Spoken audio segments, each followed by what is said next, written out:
Alright, and good evening everyone. Okay, not how I expected my avatar to start off the stream with.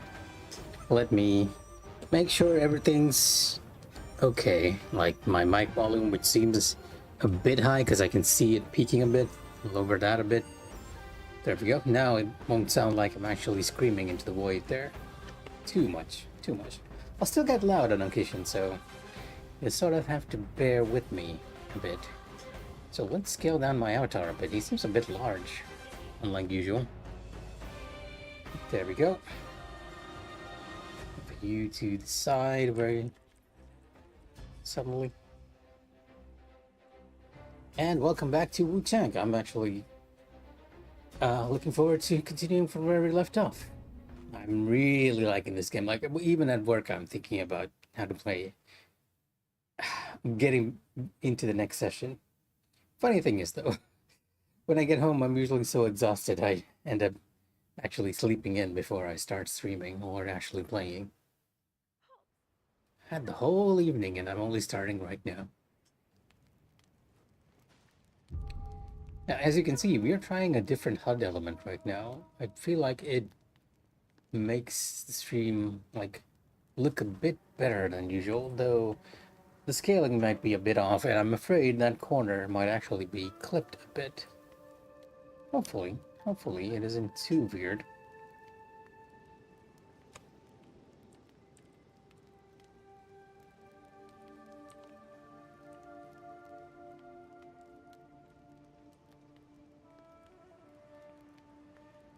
Give it that little emboss effect.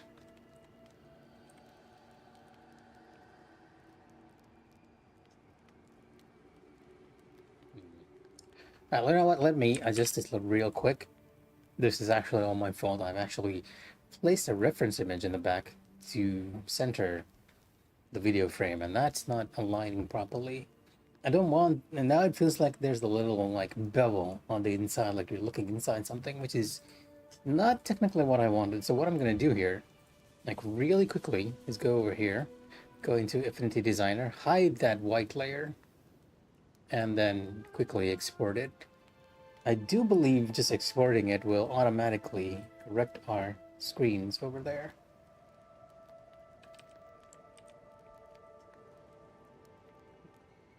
There we go. Although now I keep accidentally shifting to my laughing mode. I guess now the problem is, okay, once more. Let me open this up again. You guys are actually seeing what I'm doing behind the layers there. And I just dropped my controller. Hopefully you're working fine, no damage, thank you very much. So it seems I can't just hide that layer, I have to actually remove the fill there. Bring the layer back, remove the fill, and then we'll do a quick export.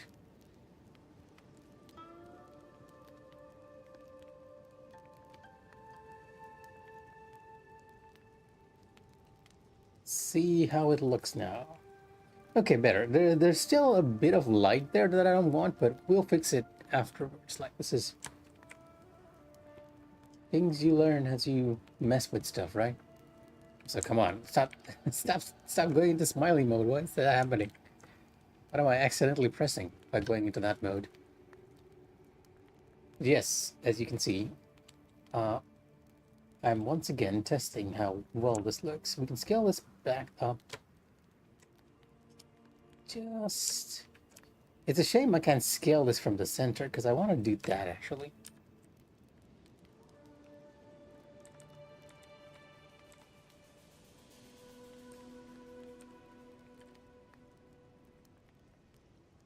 Yeah, this is about as scaled as we can bring it without it looking too weird.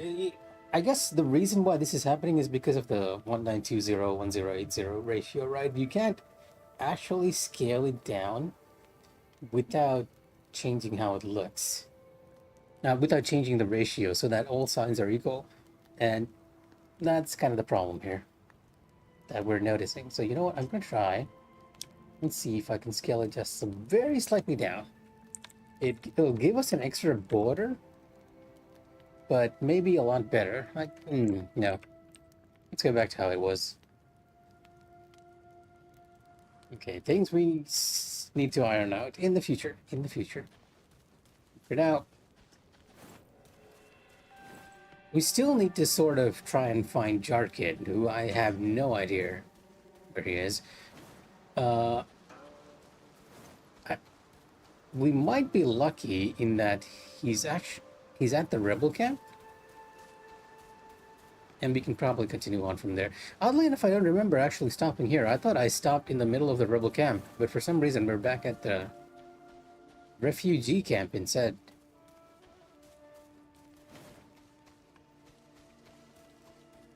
And since we're here, we might as well use our souls.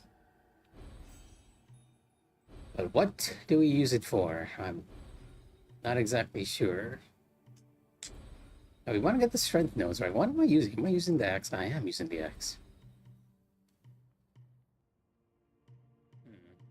Let's build ourselves over here and get that new axe skill. Wait. No, okay, never mind. I didn't actually use my souls. It was just one point I had.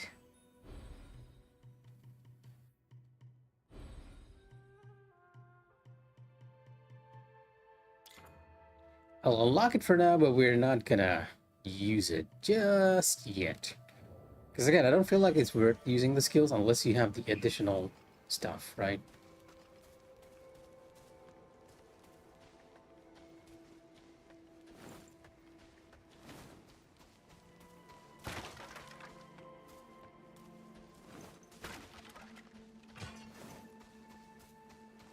I kind of wish we could re-trigger the info that these guys were saying, something about a boat by the river. Because I have still not found a boat by a river, which I feel is related to a quest. However, we've not found it. And this is a marsh. There is a river down there, but there doesn't seem to be any path that actually leads to sort of anything we can use for there.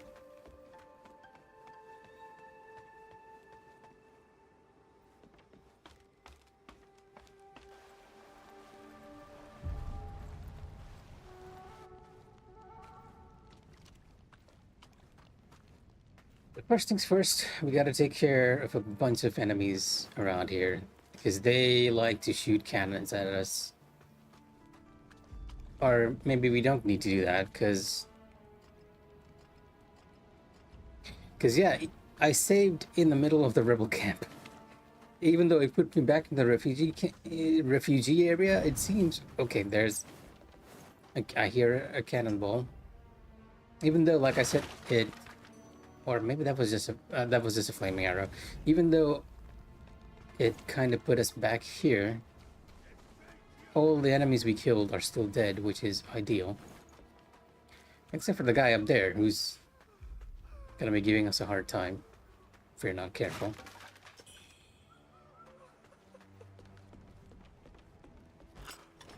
Ow! Okay, I completely missed that one. Gotta be careful. There's always a gimmick that you need to be looking out for in the areas, and it looks like mines and traps are the one thing we need to keep an eye on over here. And somebody's attacking me, right? Oh, it's you. Okay. That was not my intention. Oh, I actually dodged that cannonball without even realizing it. Well, let's get rid of this guy first. And then we can deal with you.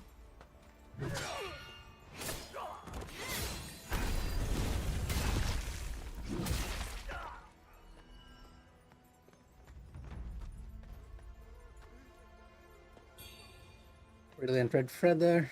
Always nice to have upgrade materials. I don't want to kill any NPCs. Like anyone who's not trying to attack me, to be honest.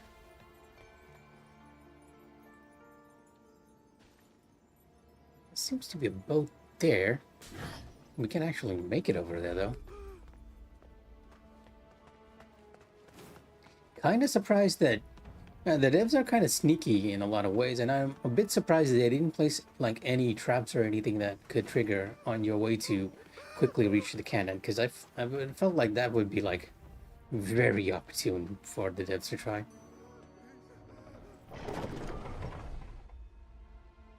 Okay, we have a bunch of enemies over here. A guard and a dog.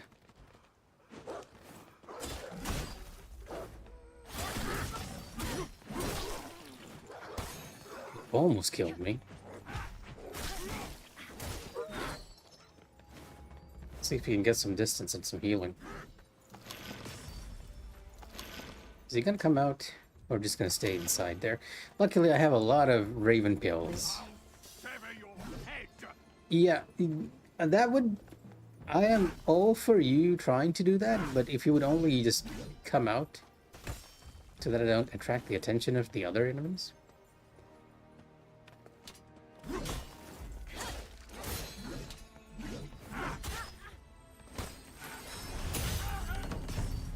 Yeah, that's what I was worried about there.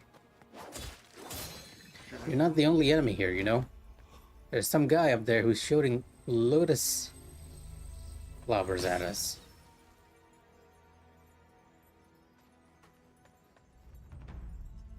You know what, we're just gonna go around.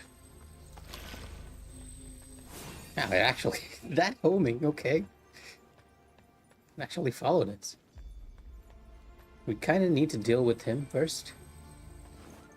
Which would have been a lot easier if I had magic or a one-handed sword at the ready just for those extra Skyborn mites. And for now, we're gonna have to hoof it. See if we can find a path up there and get rid of them before we can potentially explore the rest of this area. So why is it so dark in here? It's extremely dark. It's just a building, too. Nothing in the vicinity.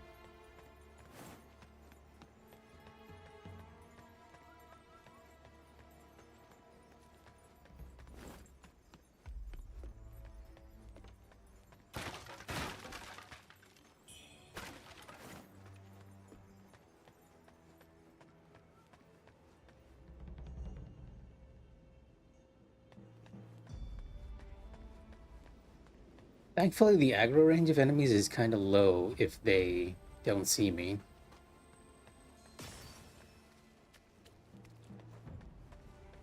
Except for that guy, his aggro range is ridiculous. Otherwise, it kind of makes sense because he's shooting at us from a distance.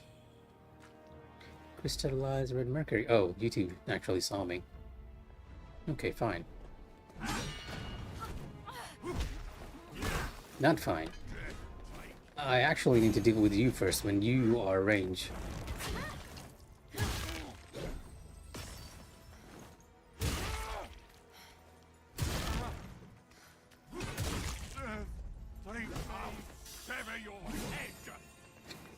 That was close. I ran out of stamina half the way. And now I'm just waiting for this guy to get close.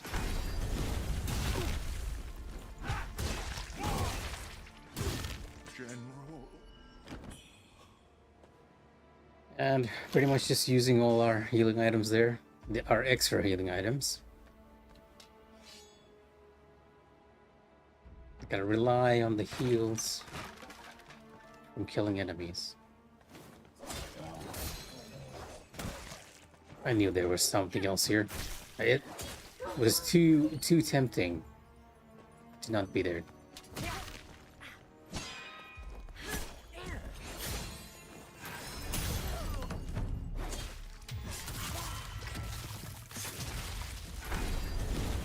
Oh, I got stuck on the railing.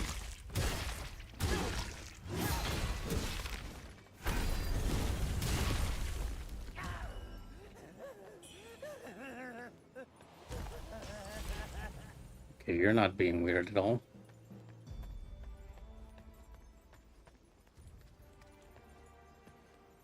Let's stick with the longsword for now, because I feel like the deflect is actually coming in like really handy. And we got a couple of health pills for our trouble, so more healing for us, yay. I do believe I have some extra health items as well, but those actually causes corruption. So not quite sure if you want to use them. And with a little luck, there's a path here we can take. Lantern fruit.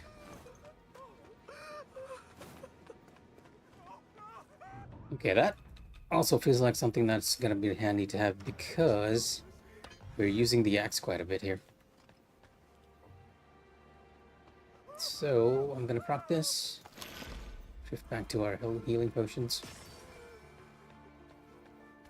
That guy's up there, and he's shooting at me, so this is another enemy.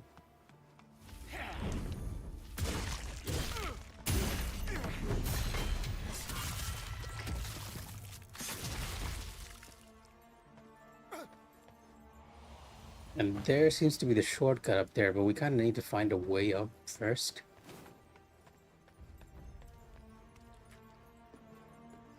If we are careful, we might be able to open up a shortcut to the left here somewhere, because I know there's one around here. If there's a path towards it anyways. I had a feeling one of you was around.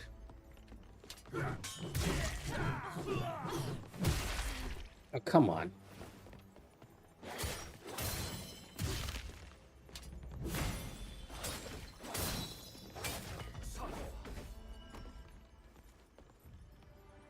Really relying on these health pills.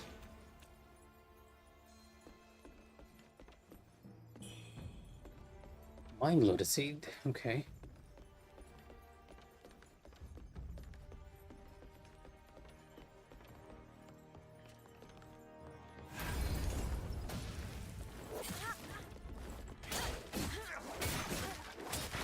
You actually have decent stagger resistance too. That was not what I was expecting, all things considered. There's one of you just waiting to ambush me, huh? Okay. Let's heal up just to be safe. Our last health pot. Can I actually hit this fellow through here? I can. And he can hit me.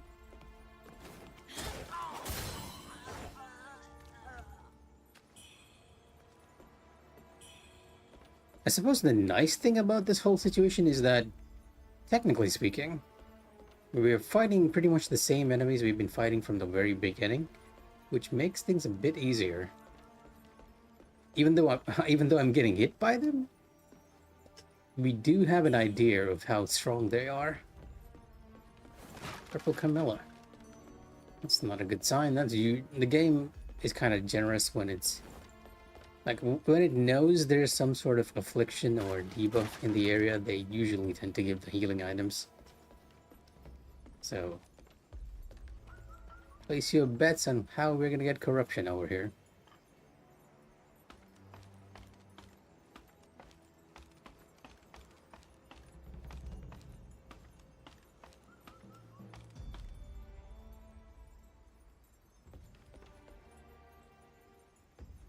It doesn't seem like I can go this way.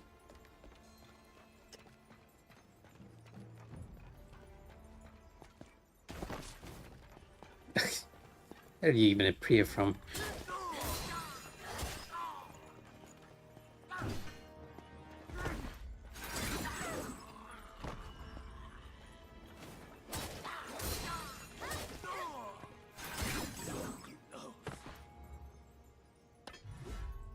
Got our shooty boy up here.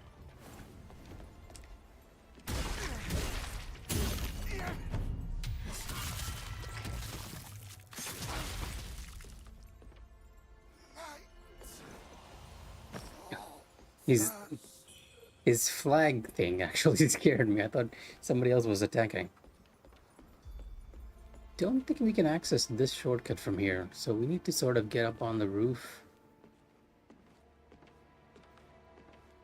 Gotta be careful. Okay, there's this fellow over there who's giving us despair, if I remember correctly. He's already trying to attack us, okay.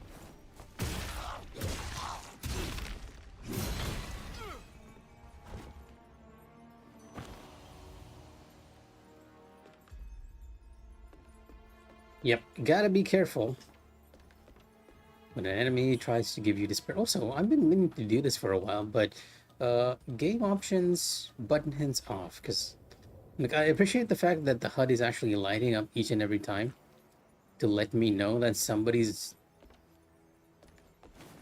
has some sort of aggression towards me. I have aggroed something, in other words. But at the same time, I kind of don't need the button hints, and I feel like it takes away from the game a bit when you see it each time.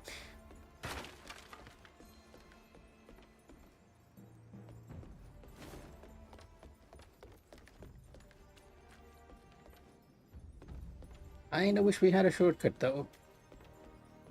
Looks like, and we're going down, not up, which is not where we kind of want to go, because up is where we can get the ladder to avoid a certain bunch of enemies.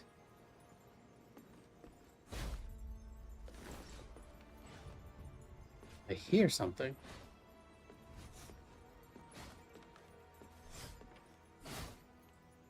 Oh, I'm hearing this. You know what? I'm gonna take you later. I don't have any healing pots, so I'm gonna avoid you for now. Lots of traps, though. Lots of poison pots ready to be broken by me accidentally moving in there. Oh, one of you, huh? Okay, no. No. Just no. Be gone. Viewer bot advertising.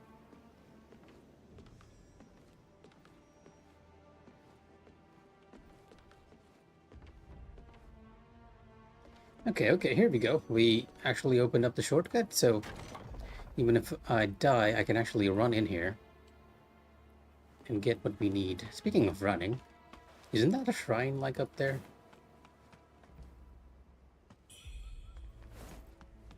Am I just realizing that there's been a shrine up there all this time? The compass is actually not showing me it, oddly enough. Flawless Red Mercury.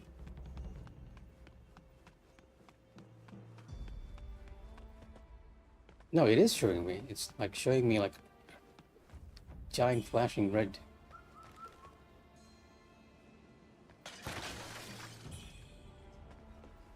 The question is this... No, it's not. It's not a fake shrine. Set to kill us.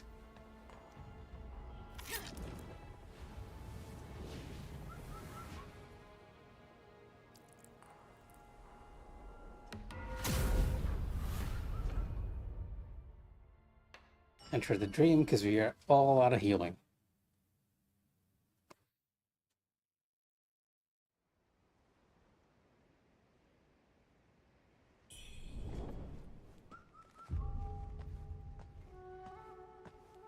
Mount Zhenwu. Zhenwu and... Okay, Mount Zhenwu.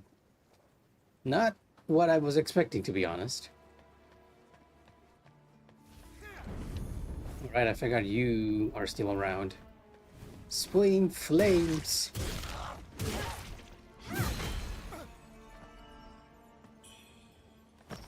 That said, they are not the most difficult of enemies if you can just poise break them like almost immediately.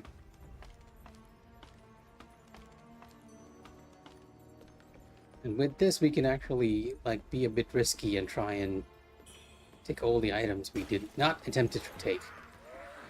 Because there was a chance there was something like this around.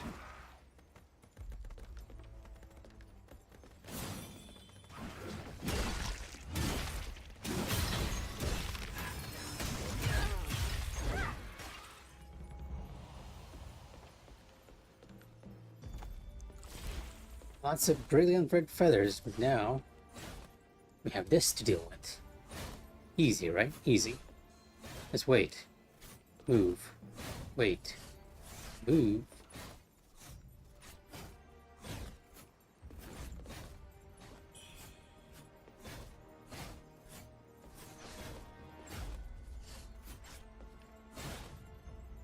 I'm gonna feel very stupid if that was an instant kill. An instant kill spike. I hope not.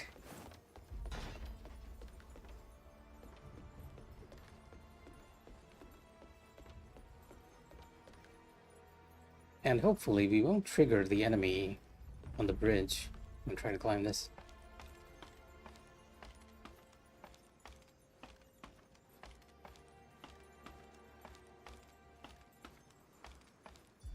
I wonder if if I go up faster, does he trigger? No, he doesn't even notice me at all. Good, because if he did notice me, it would be kind of annoying in itself. So he has excellent frontal range, just not frontal visibility, just not from the sides or from the back. There's a path here. It almost looks like you could enter. Okay, I'm kind of missing the fact that we don't have something like a spyglass. Oh, come on. Are you telling me that Lotus Flower actually followed me all the way here? Thankfully, the homing for that was off. But yeah, it almost looks like you could enter there if you found a path to climb up on the roof. Only thing is, Wu Chang cannot jump.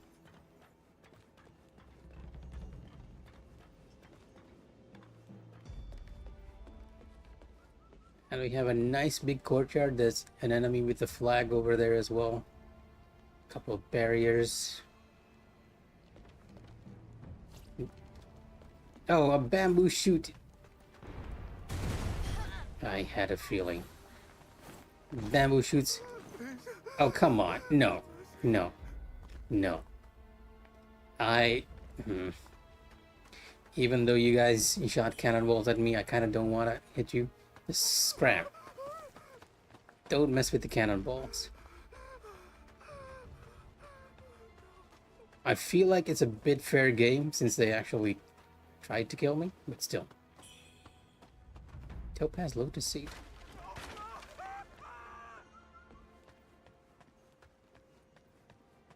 Hearing an alarm over there. Let's equip a throwing dagger.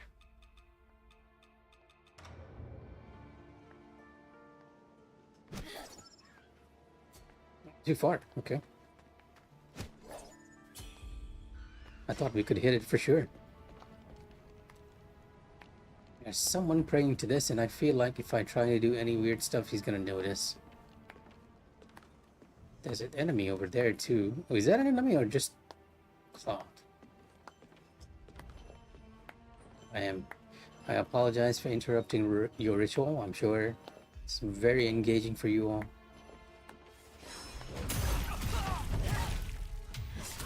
You are heck of a tanky too.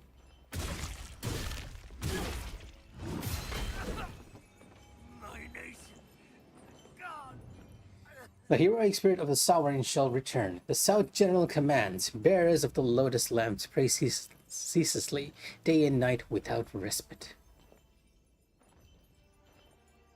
Interesting. It seems like they're trying to bring back Zhang Hongjiang.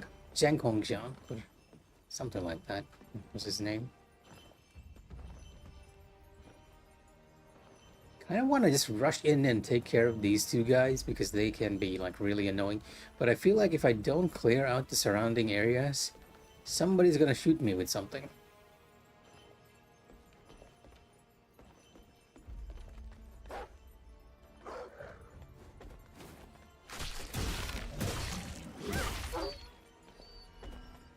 We can always load the cannonballs.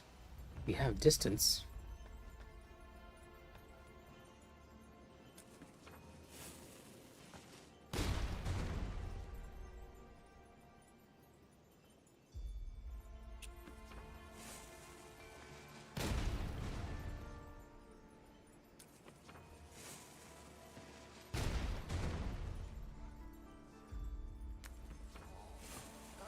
You guys are heck of a sturdy, aren't you?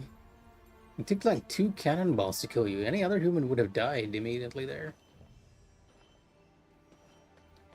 This, however, also opens up this fellow.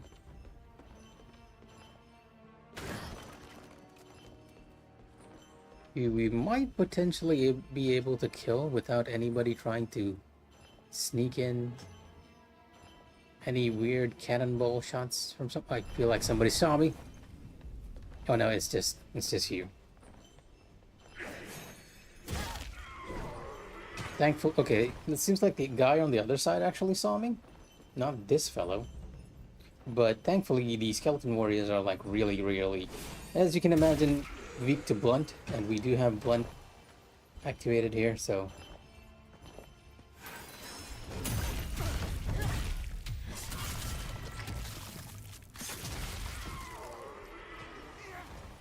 Hey, wait, okay, it was actually him who saw me. And he was still in his animation though. There's another guy over there. I feel like the gimmick for this little area might actually be to just kill all the enemies around. Ethereal Form, a new spell. Come to think of it, we have another spell that I haven't actually checked out. The one we got from... Oh yeah, the Bow Saucer. Channel water vapor and condense it into sharp icicles that pierce enemies, dealing damage and causing frostbite buildup.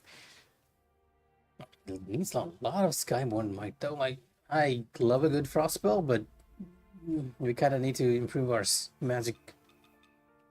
Merge with the void to avoid attacks, evade attacks, gaining invincibility and Skyborn might. Wait a minute, is this just a dodge spell? I don't have Skyborn Might to test it out at the moment. There's something. Okay, that's you. You notice me. You stop your prayers.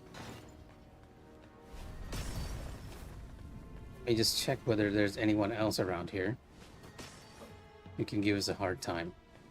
Other than the Skeleton Warriors, who are actually not gonna give us a hard time. I must feel pity for you guys.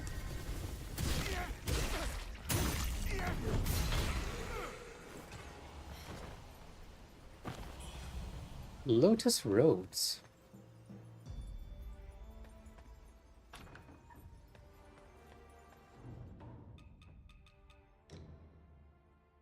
Realizing that I'm actually in the corruption roads just yet. There's the one that we just got. Looks like a bunch of frags.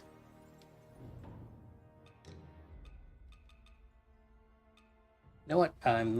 We're gonna go with our standard armor set because most of the enemies here are like pretty much just bog standard, right?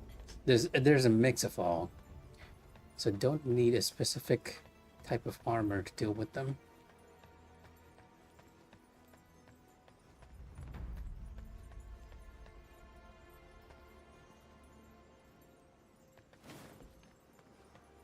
Hearing a little jingling as well.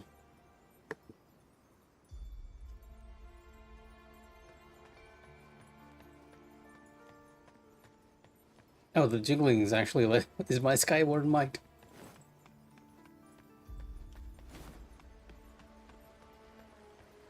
It's always a good idea to keep your ears open for any potential traps.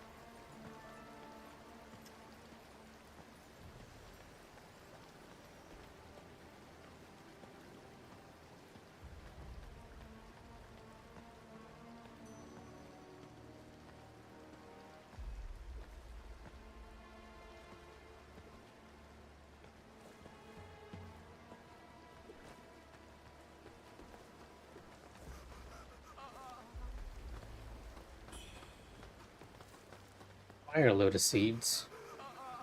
Okay, that makes it sound like we are about to fight an enemy that's very fire-based.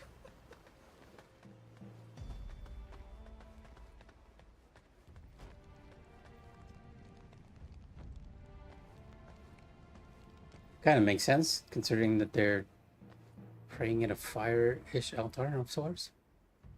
You know what? Whenever a Souls game presents me with an item like this, my first instinct is to always look around. There are times when I forget this rule.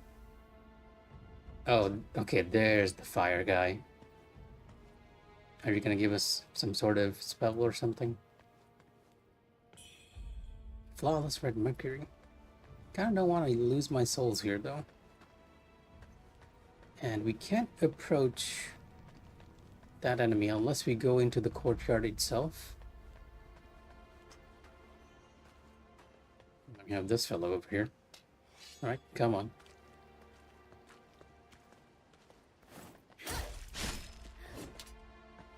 I thought I had a frame where I could just attack him and then respond.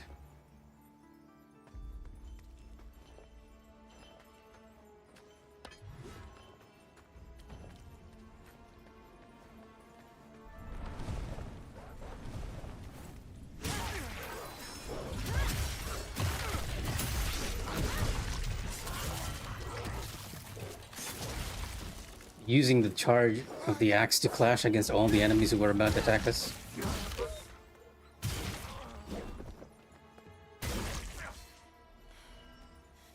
The moment I saw the dog and the other guy, I'm like, okay, we need something to clash. And it's nice that we had the instant charge up to help us with that.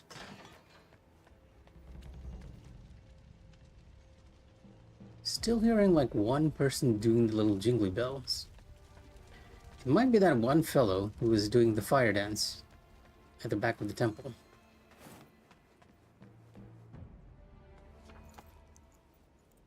Oh, okay.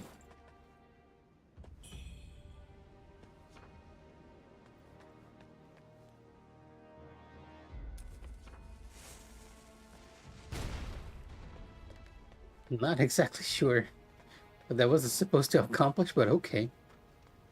Don't think there was an enemy in that general vicinity either. Okay. You... bit of a gruesome scene right there.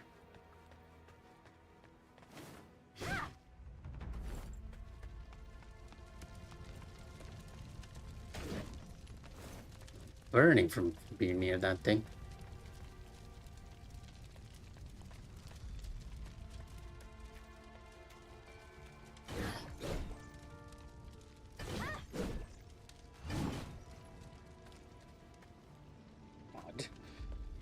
Each of the Lotus people were sort of messing with these, and somehow I feel like we can actually do something to them.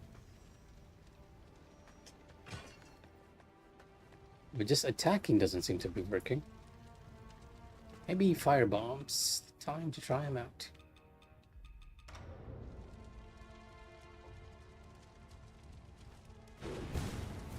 No? Okay, that doesn't set you on fire.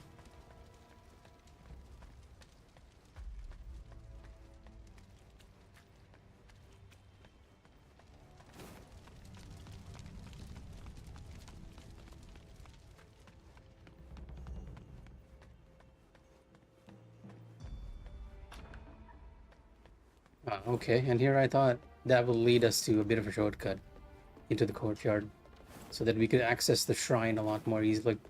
Don't you guys dare.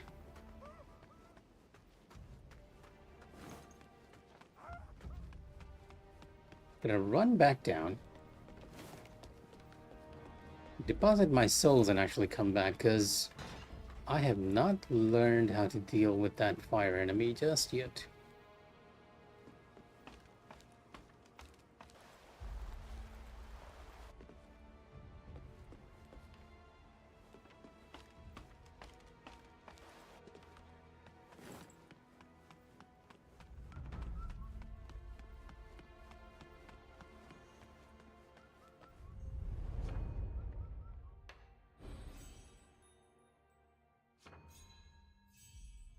Seven.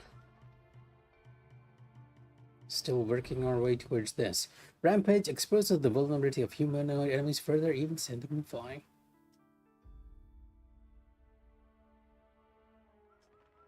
Okay, this increases the cost of the skill itself.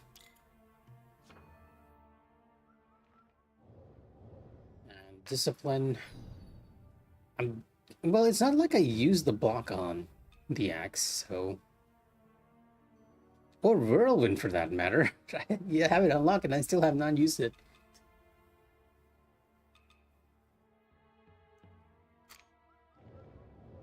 So let me move on over to you, because I'm not using this at the moment.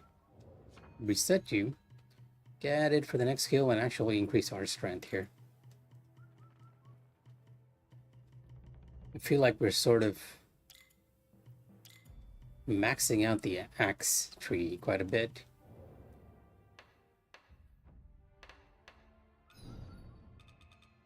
It would be nice to have an extra axe though. And you require like 3 points.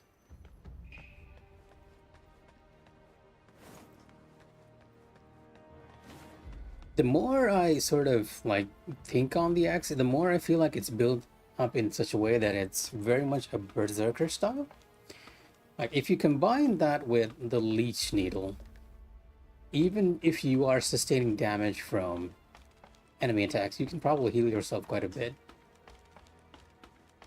Because there are like waystones, or benediction stones, I guess, which give you healing on poise break and back attacks, which makes the axe weirdly like synergistic with heals. You know what? You know what? I'm done being kind to you guys.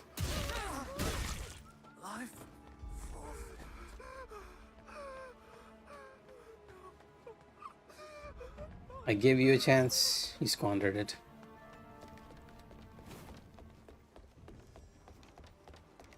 That, I mean, my inner demon is already pretty low, so it kind of doesn't matter.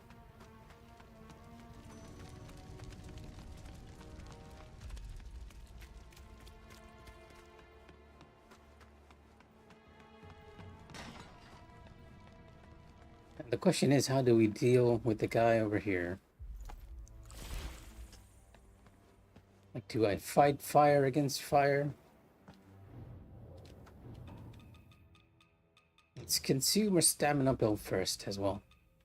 The axe needs quite a bit. Put on our tempering.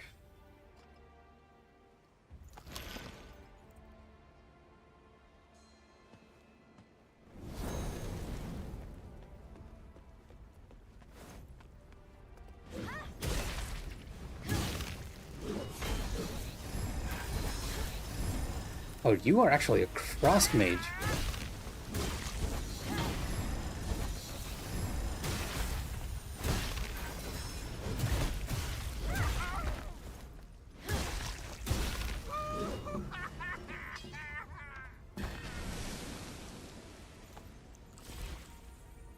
Oh, kinda sad we didn't get a new spell. I was expecting to get one from you.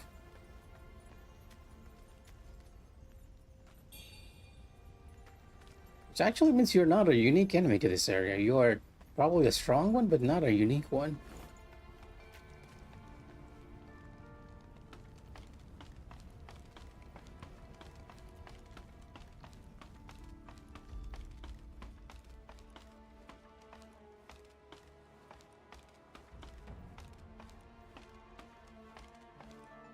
Okay, now we're getting somewhere. We're getting to the higher levels of this floor. This pagoda. Is it a pagoda? I'm not quite sure. It's temple, I guess. Because the path here, I thought it was blocked.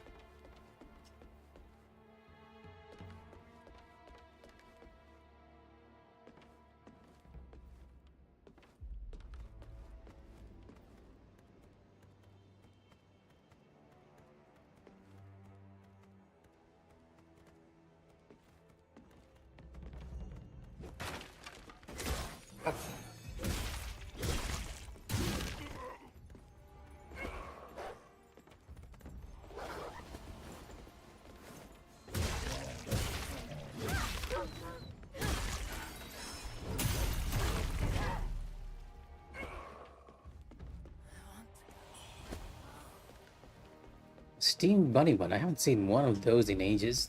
One of the earliest healing items we get in the game. Anyone else want to deal with Wuchang?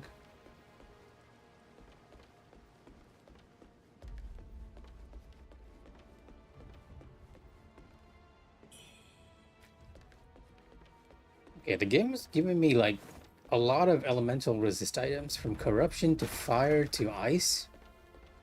Makes me sort of wonder what we're dealing with here. I'm also hearing a little jingle again. If somebody else is around here. And this feels like a trap, right? Pick up that item and somebody shoots me. No?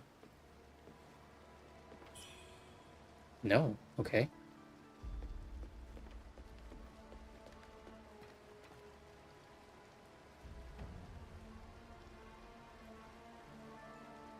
This is a good view of that floor there. 2 dogs. For now. Unless something's hiding behind the corner somewhere. Okay, what's on this floor? What's on this floor? Gotta be careful. Is the way we came? That's it, I guess. Like, it's pretty much just a floor that's there to give you that item, and we can go down and head on over to the other building. I have no idea what to expect here. I'm not supposed to be in this area, right? Like, insofar as I know, the story actually told me to go to Cloud Spires, but somehow I found that path to the forest. We killed the bow sorcerer, and then we found ourselves in the camp. I'm completely ignoring where I should be going and heading over here.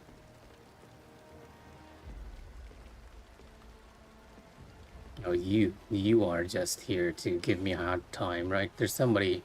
Yeah, okay, I see you. You're the actual threat. The person who's gonna try and jump me.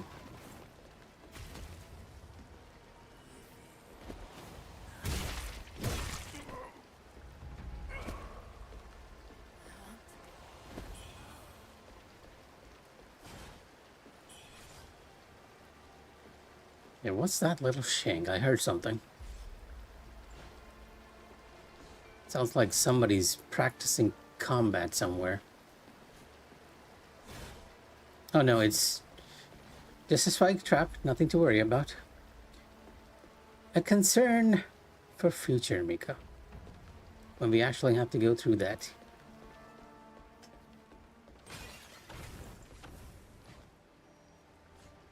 Yeah, you can tell that I'm being like really jumpy. The moment something breaks, I'm dashing out of there.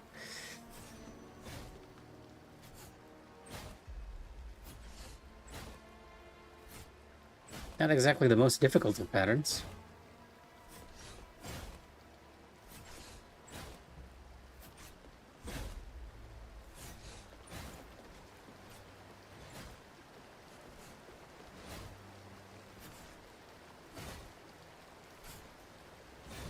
So it's a 2x2 grid here.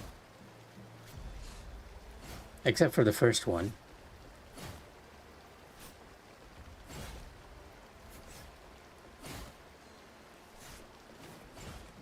And for our troubles, we get a Tome of Silver Seeking. Is that like... Hey, what did I have in here? This is where I usually put the Tempering Needle, so let's put that there. And I guess we'll have a flame item for now. And let me check what we picked up, because I feel like that's a quest item, right? Solve the riddle of the waters and boundless riches will be yours. An old piece of paper with an old nursery rhyme can be given to Wukong. Oh, okay, so this is an item that's going to unlock additional stuff for us. Assuming that it doesn't actually kill Wukong. Because I have a feeling we might end up in a similar situation as to that one NPC in Dark Souls 3, right? Redtail? Maybe I'm misremembering the name. But if you send that NPC out to hunt items too many times... Ow, wow, okay, you actually hurt. They get killed.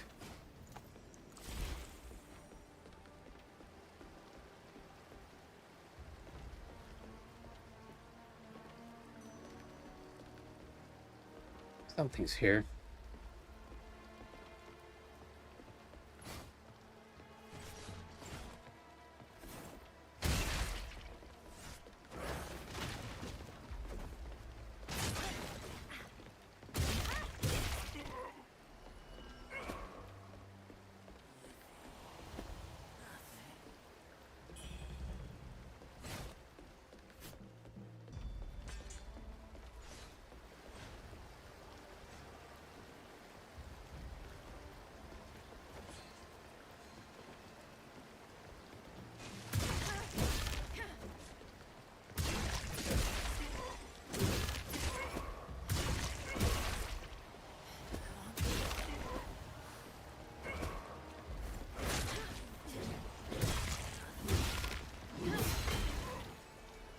Honestly, just relying on the healing I get from killing enemies for everything. I still thought there were like 2 dogs up here, not a bunch of those enemies. Are they on an additional higher floor? If that's the case, sort of need to find a way up there. Like, that view might have been telling us that there's an item up there that we need to sort of seek. But I'm not quite seeing like a ladder or anything that's going to allow us to cross over.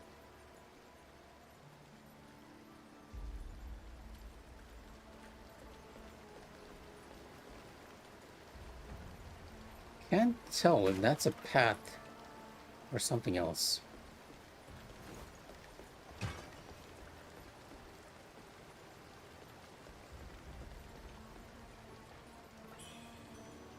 Thundering flying dagger. Go insane.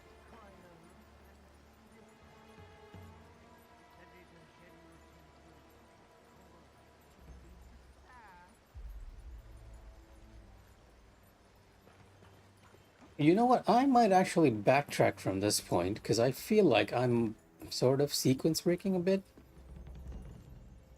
Oh, I'm not one of you again. Let me equip a healing item here real quick. Flame Ward Pill. No, not you. This one. Although it kind of causes a corruption, we're gonna use it just for the heal for now. Causes quite a bit of corruption. So can't use these items back to back, but it is still a nice amount of healing. Let's buff up. Use a lantern fruit for stamina and then just rush in.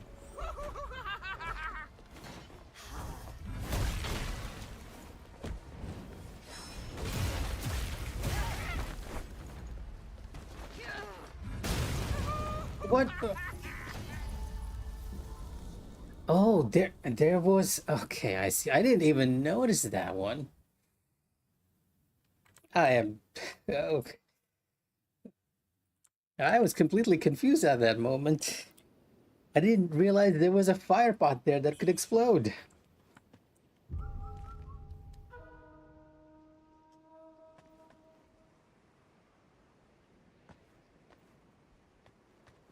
That's quite a bit of progress we lost too, though.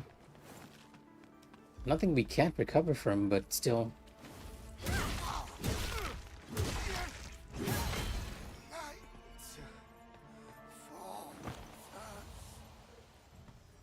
You're gonna turn around, right? There's no way you won't notice me, yep.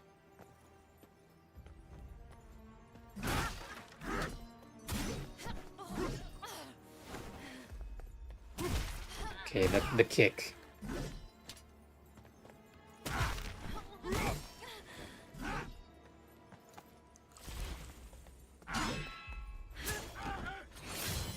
Knock it off.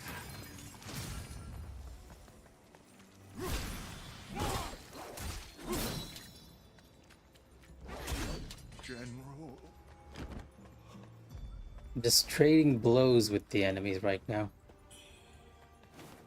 Wouldn't have even done that if I didn't forget to pick up that item last time. I think we already killed that enemy once.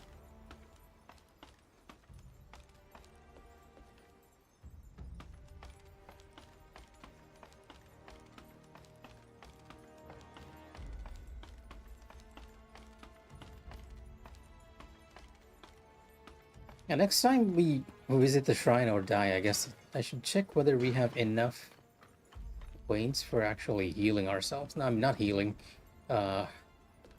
Increasing our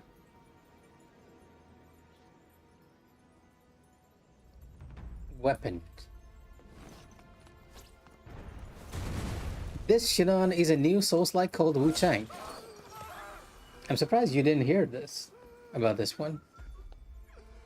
If you like a good Souls-like, I would really recommend this, but the problem is the performance on PC is like really bad. If you look at the game on Steam, you'll see that it's mostly negative, and the reason for that is actually the performance on PC.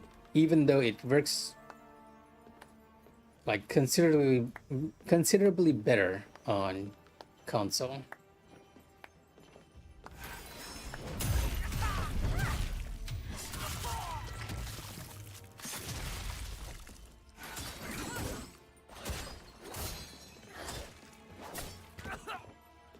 My nation. God.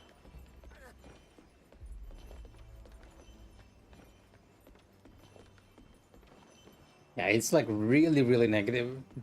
And it's a shame because I think this is like one of the better Souls-like that has been released by a company that is not FromSoft.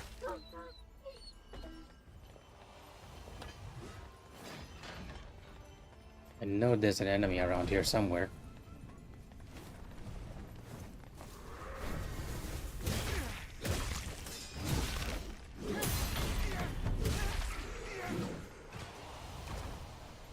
Enough of your necromancy. We will have none of that here. This is a necromancer-free zone. The only one who can do that is me. It does. If it looks fun, I can tell you this like really confidently. It actually is like very fun to play as well. The axe is me? Somehow not what I was expecting to hear.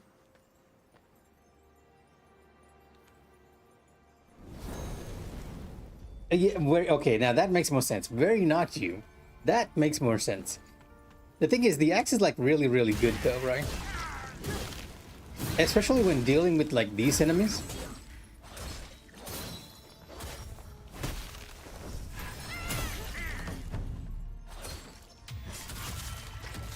Because the stagger on the axe is so good. And these enemies can like, get like really dangerous. As you can see, that guy almost got me frostbitten.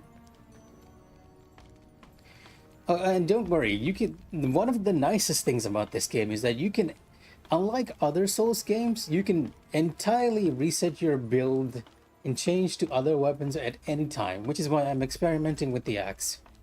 And one of the things I found was that the axe is like really good for staggering enemies. When I get to a rest point, I'll try to show it to you, so it makes a lot more sense.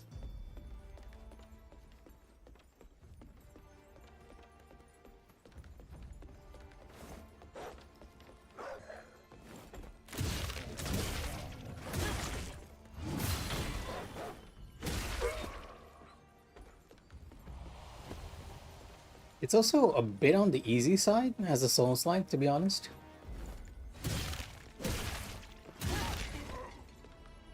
I was expecting you to move a lot more quicker.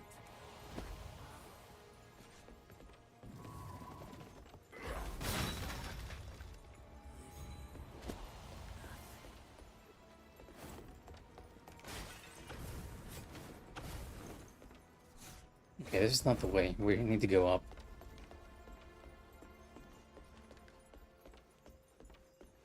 Oddly enough, the axe actually has one of the best gap closers. Even though I can't do it here because it's a little too crowded.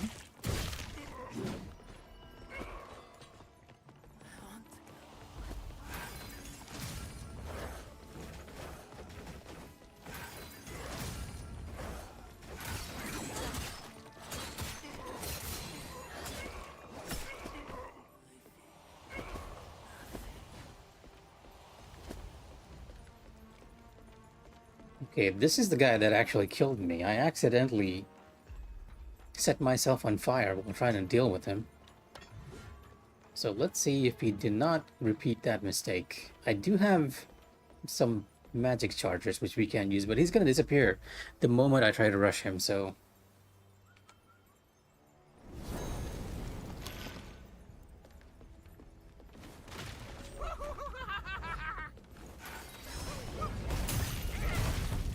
Okay, nice. We got the backstab. This is gonna be real easy now.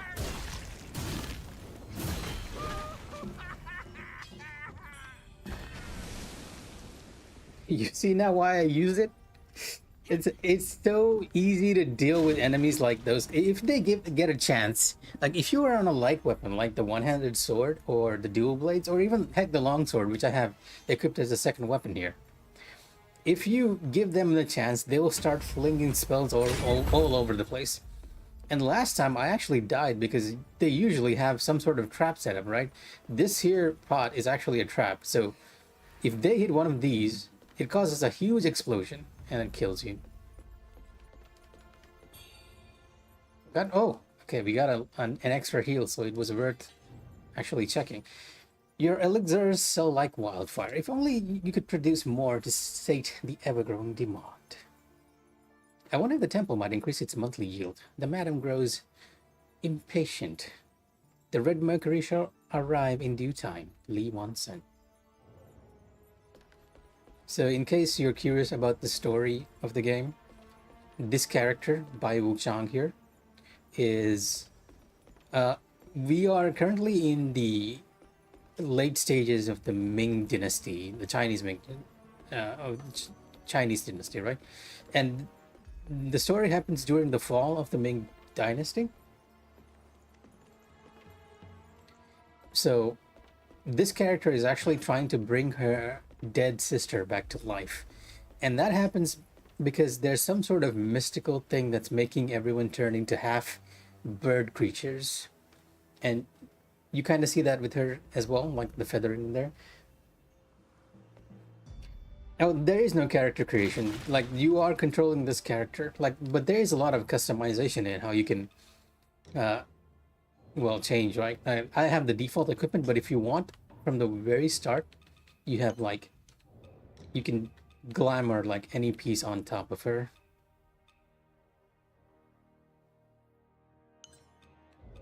So any item you find, you can technically just glamour on top of it.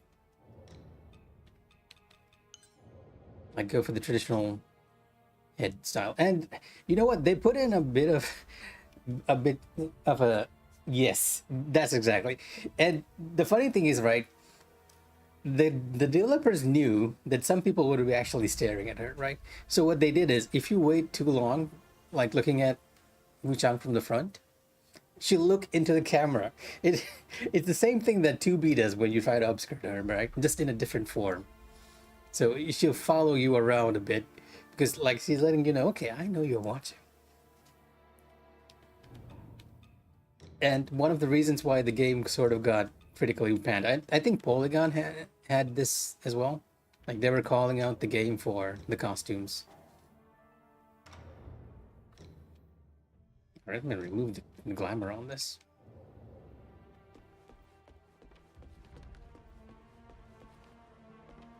Which is a bit of a shame, because that Polygon article sort of missed the entire point.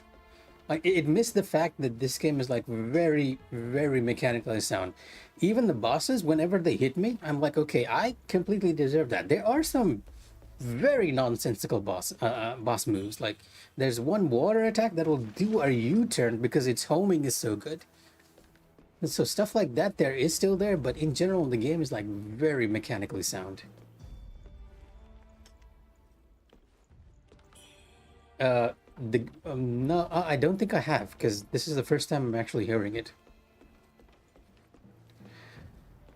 Okay, I didn't even know there was a Game Fest happening, to be honest.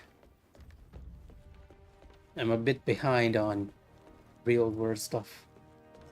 Oh, wait, are you talking about the competition, right? The MOBA competition?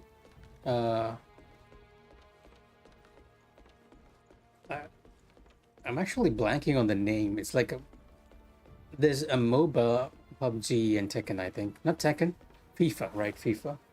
There's a competition in there. Is that the thing you're talking about, or is it just a place for gamers to hang out?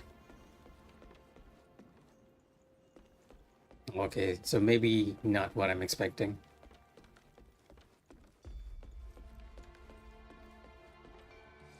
Okay, one of you will actually kill me if given the chance. So I would rather not.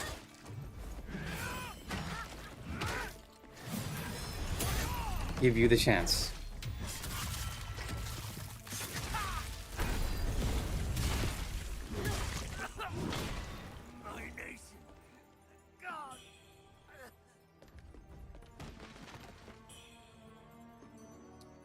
Oh, I don't really blame the gamers at or the people doing those, by the way. It's just that a lot of companies actually focus on the most popular games over here, and I do believe that MOBA is like really popular over here. Let me check the name. I'm really blanking on this. Oh no, I would actually bet the opposite, you know? I would bet that most gamers here, because most of you have to understand, not everyone is like a hardcore gamer, right? And I don't mean that in like a derivative term. It's just that a lot of people like to dabble in games casually, and that's totally fine. And FIFA and Call of Duty and that stuff is like the most casual games that are usually people over here play, and it's at the start I was thinking that it might have been like a very Moldavian thing to happen, but that's not the case. It's actually a worldwide phenomenon. Like FC, no, I guess it's FC now and not FIFA. What was attacking me? I hear weird slidey sounds. Yeah, but FIFA, Call of Duty, they're like globally very popular, right? Yes, things have changed, and I feel like rather than COD, what is more popular over here right now is PUBG and Fortnite.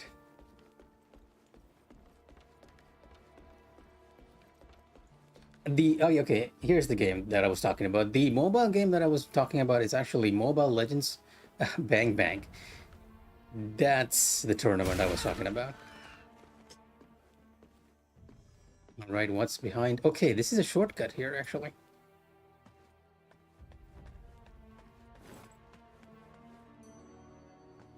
Minecraft? Is Minecraft popular? I don't think I've ever seen anyone quite mention Minecraft. Now we unlocked a shortcut, nice to have. I can run back to the shrine if I really needed it. You know what? Let me actually run back like real quick just so that I can show you, right, how easy it is to shift weapons in this game.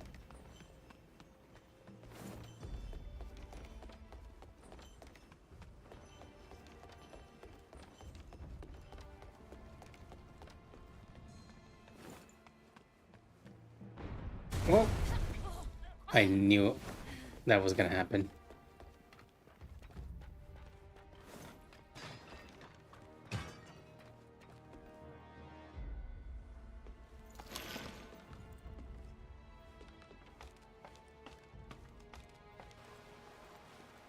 I wouldn't call Minecraft a iPad game thing, right?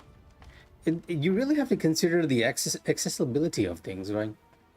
One of the reasons why I think games like Genshin and Honkai and all those gacha games are popular over here is that it's free, right? It's you don't have to spend anything. That is a huge boon, whether we like to agree to it or not.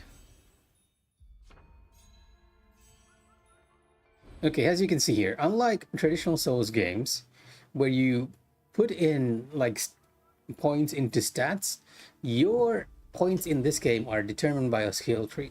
So we have things like strength over here, health, everything is on the skill tree.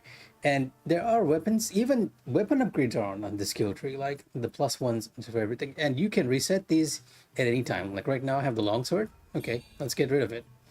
I have the axe. Let's get rid of it, right?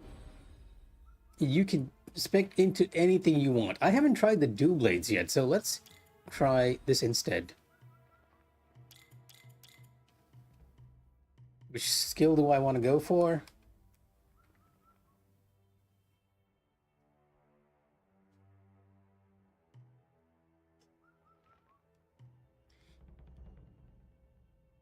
Oh, this is okay. This one is actually moving into health quite a bit.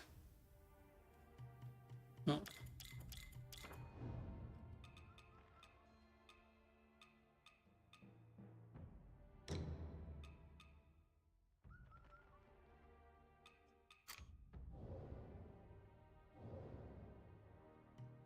Stop. It's okay. I mean, I can change back into these at any time, so there is no worry here. And so one thing you have to realize is that how the weapons work fundamentally is different from each other as well, right? One of the reasons why I was carrying the longsword into this area is because the longsword is the only one with a parry. It is the only weapon with the okay. Dual blades have it too, but only on a specific weapon. With this skill, you can equip it on any weapon. There is one skill you can change and one skill on the weapon. And that's the reason why I was carrying the longsword in. Dual blades, the weapon I'm intending to use right now, has it too, but it has an additional effect called a clash. So instead of parrying, what will happen is if you attack an enemy at the moment they're attacking, you'll deflect it instead. So it's like an attack parry and not a block outright. And this is what they're saying. Like here, heavy hits from the dual blade is gonna get clash here. And as you can see, there's more to this skill tree that we unlock just by learning specific skills.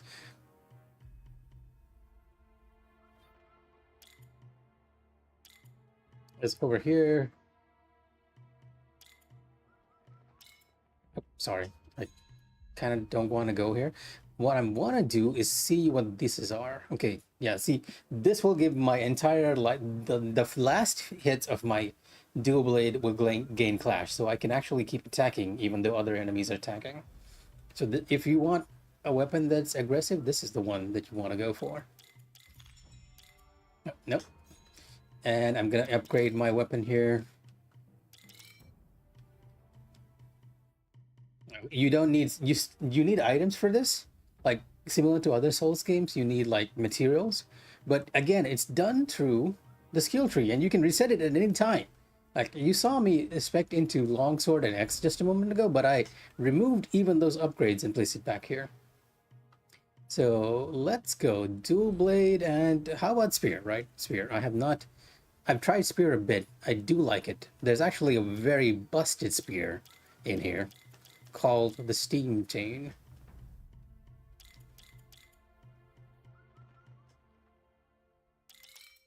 The one thing I don't like about the spear, however, is I actually do not have enough to. Well, I'm gonna take 1 point off of my and give 1 to the spear so that it's both balanced. So now we have a +5 on both weapons.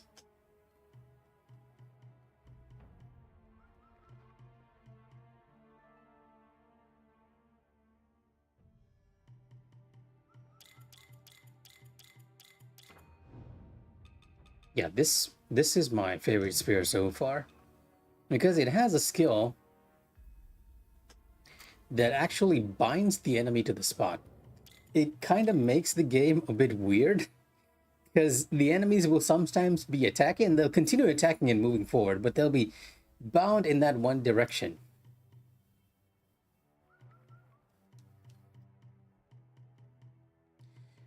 Although I'm not exactly sure. Wait a minute. Let me just quickly get out. Oh, this is not a Capcom game, by the way. This is from a completely new company. I think they're called Linzi, a Chinese company, right? I think they made like one game before this. Not exactly sure.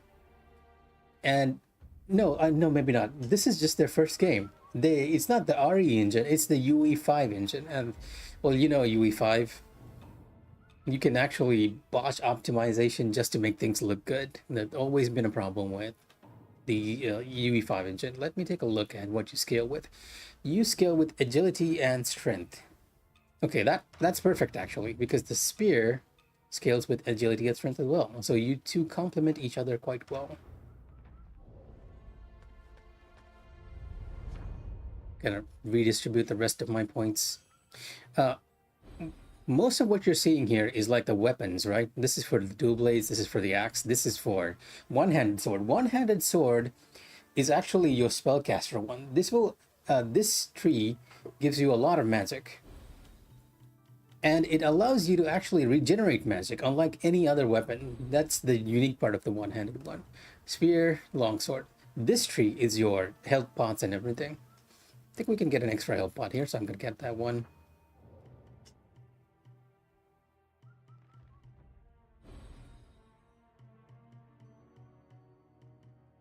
Okay, that's the extra health pot.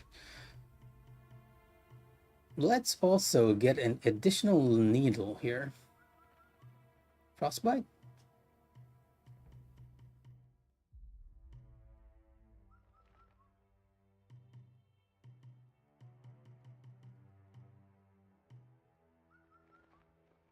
I feel like lightning is good, right? We might as well have lightning instead of fire.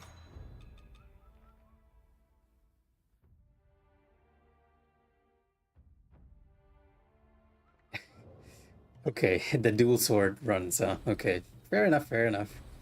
Can't blame you for that. Oh, okay. Looks like the dual blade actually gets like a lot of clash attacks. This is the one weapon that I haven't tested out really well.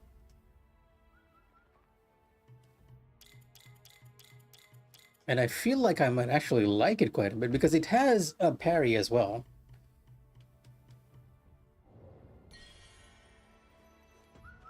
You know what? This is actually the weakest run in the game. She's like running like so casually. This, I guess, looks a lot better if you're actually sprinting. Guys, there's so many quality of life stuff in the game, right?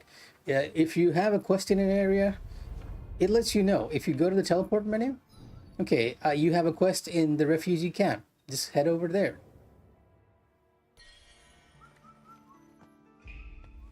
And if you, it will even let you know when you're ready to level up because the souls counter will actually light up.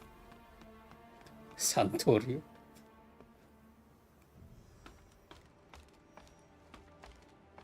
I'll be honest, I have not played with the dual blades at all, so what you're about to see is me dying quite a bit. Quite a bit. Now the spear I can handle fine. Because as you can imagine, like you said, it was one of the weapons I picked up, which is very much a me weapon. Not a not me weapon, as you said. But I must admit, the axe in this game is ridiculously good. Just for that gap closer. Oh no, even the Nitoryu, if you want to call it the one, if you're referring to the one-handed sword stuff, is like really good. Especially early on, because it's one of the few weapons that can parry, which makes a lot of the enemies in these areas a lot more easier.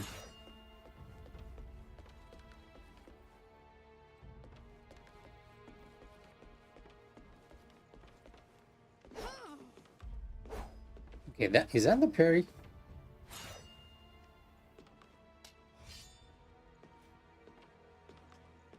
Okay, yeah, okay, I guess that makes sense. Ichi-ni-san. Right, right. Well, I don't have a third weapon here, so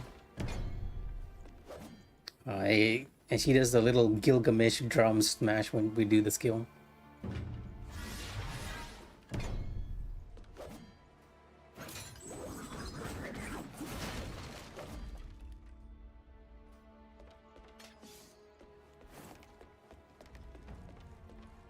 We had more to explore in this floor, right? Because I feel like there's an item over there.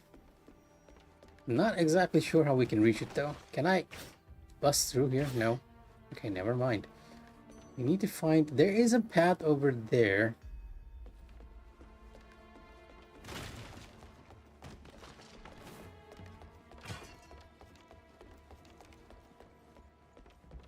Nah, you know what? We're going up. If you're gonna have to get that item some other time.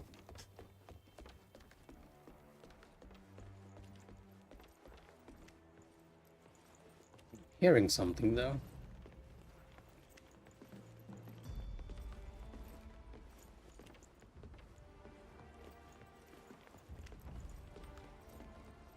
Yeah, you can see some of the performance issues even now, right? Like when we came up, the level of detail on this actually shot up. The game's not too good at graphics if you're moving like really, really quickly.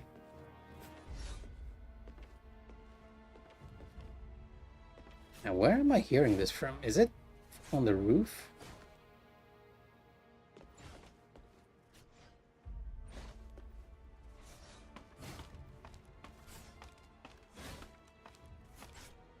Because the spear is the best weapon, the best martial weapon in any game. In any game. I will die on this hill. Well, historically, the spear is the best weapon too. Not. Oh, okay, not you. Not you. So, in case you weren't aware, this glowing guy, he causes a debuff that's similar to Curse in Dark Souls. So if you look at him too much, you're gonna die, like really quickly.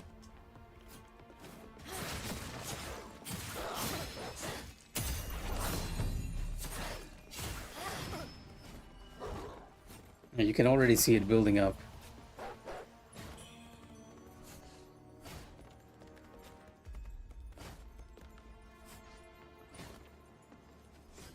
Yep.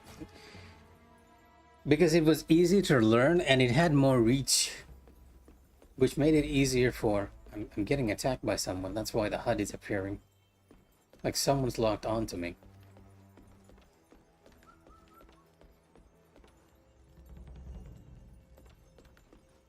Surprisingly, no way to get in here.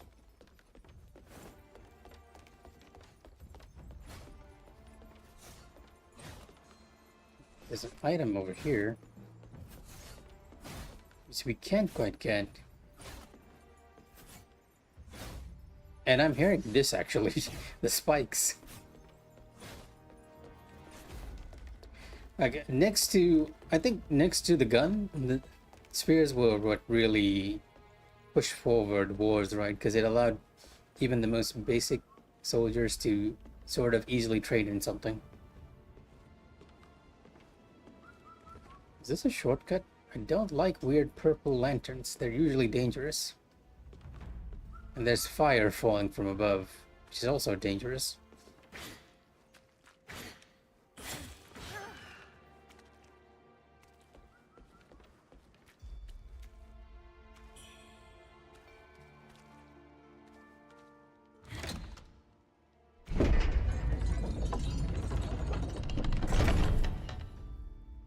Oh yeah, this is Wu Chang's life. She can kill bosses like double her size, but a knee-high barrier? Yeah, you're not going over that. Oh my god, not you again. I don't think I can escape this guy in time.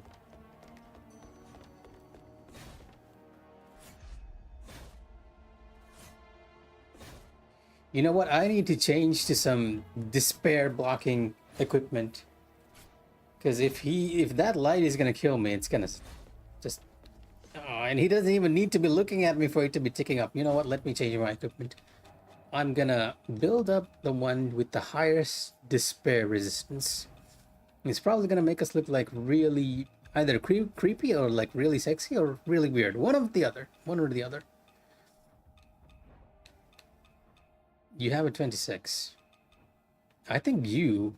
No, you're corruption. Okay, you have the highest despair.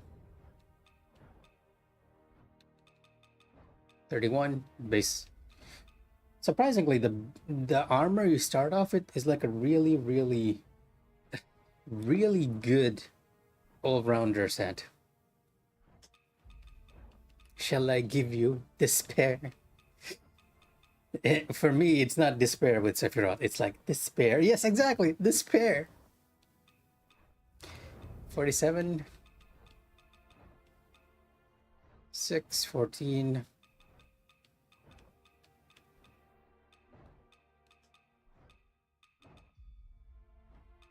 Is 14 the highest I'm getting here? Oh, there's 18 with the bangles.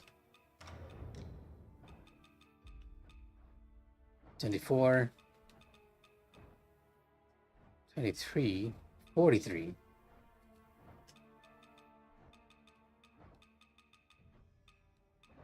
Yeah, we're just gonna look weird. I told you. What you're seeing here is peak equipment. The best armor we can have at the moment.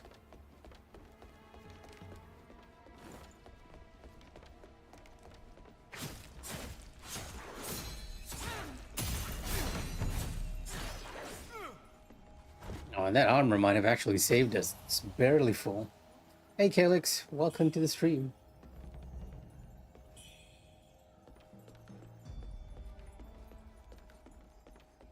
As you can see, we're still continuing. Embrace the goons, this is peak defense. To be fair, I kind of like her hairstyle, just... Okay, maybe the cap is actually pretty cool. And this equipment has just saved us, because if I had tried to run over to that enemy with anything else, my despair would have filled. My despair would have filled and I would have died instantly.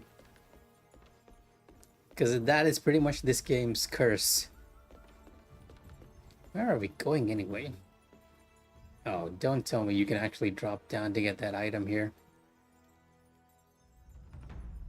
Somebody's locked onto me. Who?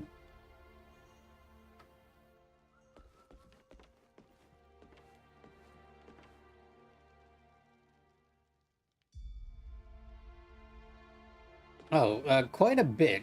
Quite a bit. To be honest, this is not an area I'm supposed to be in. If we can get to a shortcut or a shrine, I can probably show it to you guys.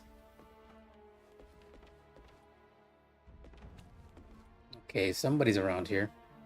Who's locking onto me? The nice thing about the game is that if you've accidentally aggroed an enemy, your HUD will immediately appear, which kind of lets you know when somebody's up to something weird. You died very gracefully there, just sitting on one knee.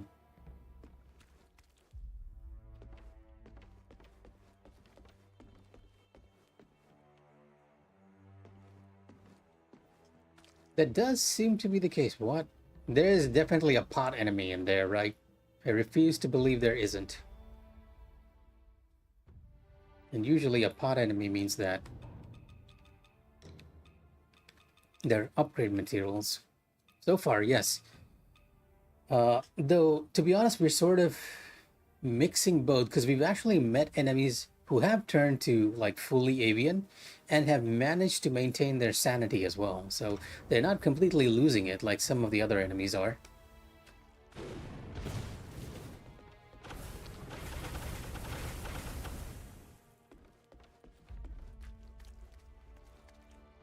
Okay, you are the pot enemy. Just hiding in the corner, acting like nothing's wrong. I'm gonna hit you with a stronger fireball.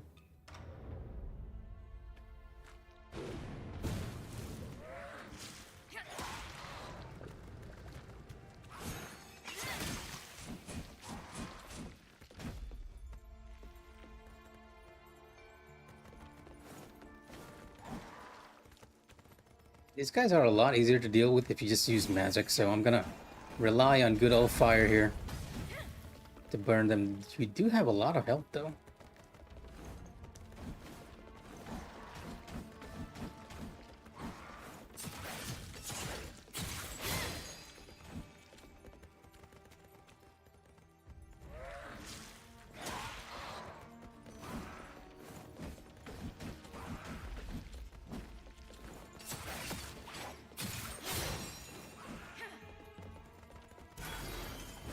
Oh, I missed. Well, that's wasting our points.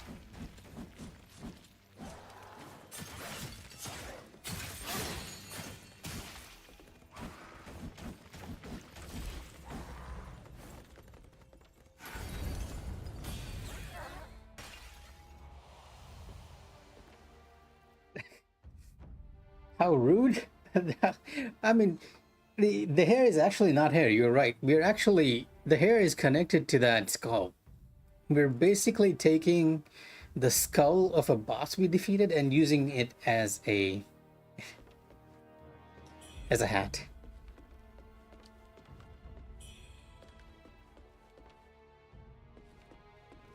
All right, the spear. I actually completely forgot I had this.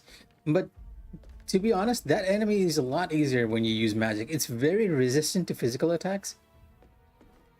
And they're like best dealt with using magic from one-handed swords.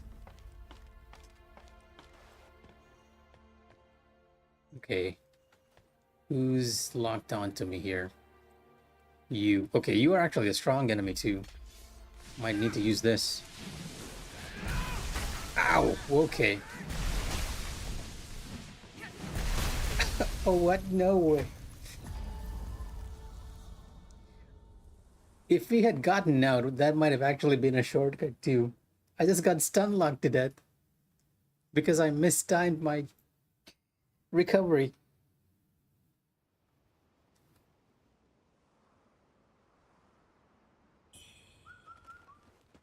Yeah, I get the feeling we might have unlocked this shortcut if we actually ran out the door.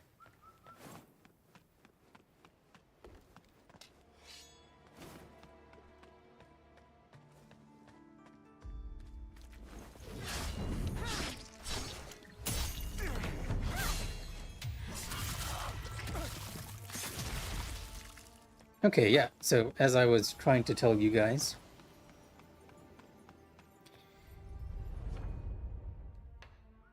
yeah, well, this is actually where I'm supposed to be going, the Cloud Spire, but somehow I managed to find this little area, like this area, the Avian Marsh, just by running around and checking everywhere. So I followed it, found the refugee camp, and then the battlefield. And even though I'm supposed to be heading here, I'm actually exploring this place. Let me quickly check your Discord message.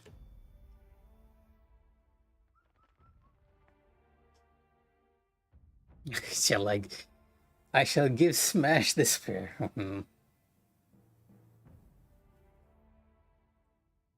Of course. It's a Sephiroth meme.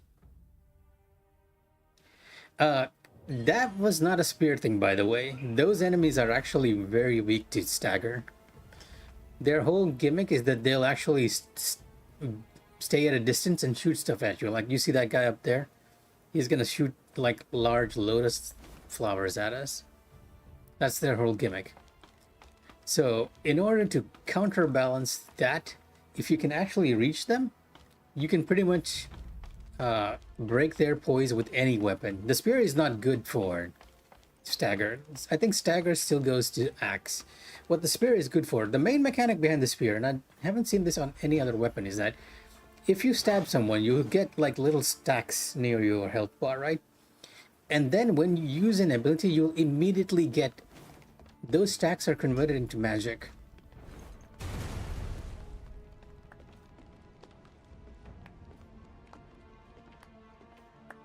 Oh no, I don't feel like combat is iffy at all. I actually quite like it.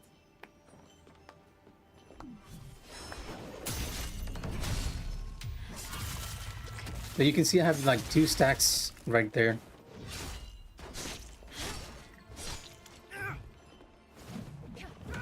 Six stacks.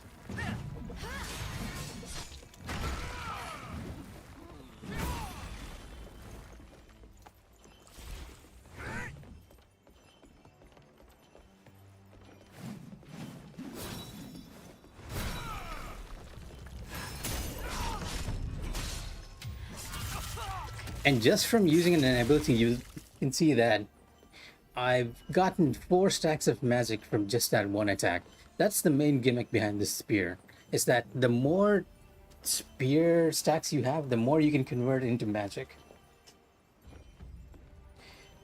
Now, I'd still say that between this and one-handed sword, I'd call the one-handed sword the better weapon to use for magic.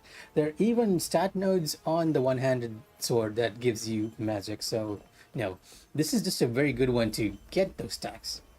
Also, no, that wasn't a riposte, that was a backstab. Wuchang follows the Bloodborne formula. If you can get a charge attack on an enemy's back, you can immediately go into critical.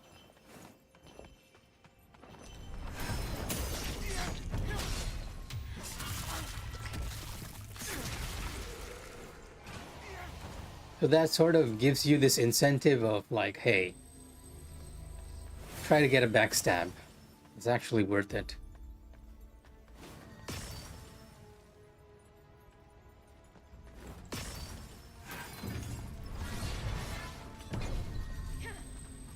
Okay, he's summoned the Spear Voice.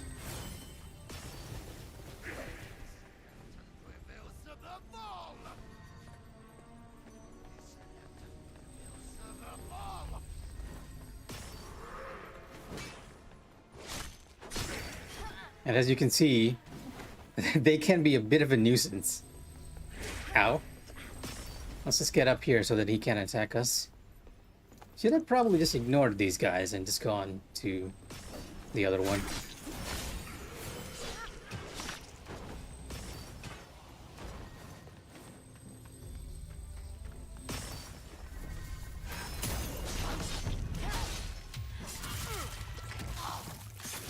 There is. That would be the Rapid Flurry, the Spear Flurry. I don't have it equipped now, though. Because there's another one who's up there. And if I try to rush him, that guy will start shooting. That's the whole reason, actually.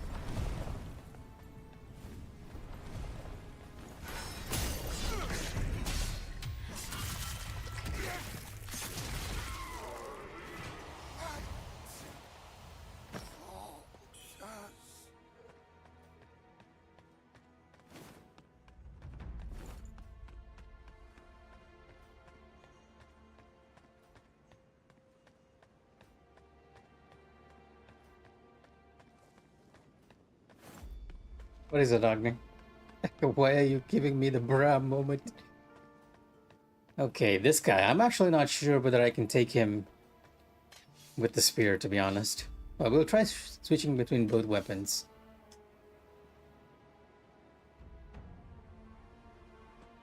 Not yet. Although one of the other NPCs have kind of told me to be careful of him because he's acting a bit weird. So you can take that as however you want. The maiden seems to be related to the palace, and she's been telling me to avoid messing with the Imperial Guard. I feel like she's actually supporting the Imperial Guard, but I have no proof of it, of course.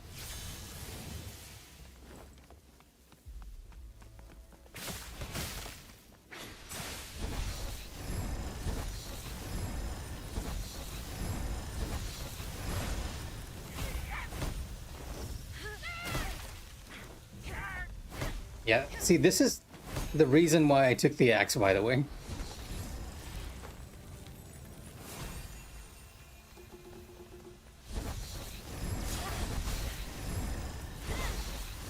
Ow.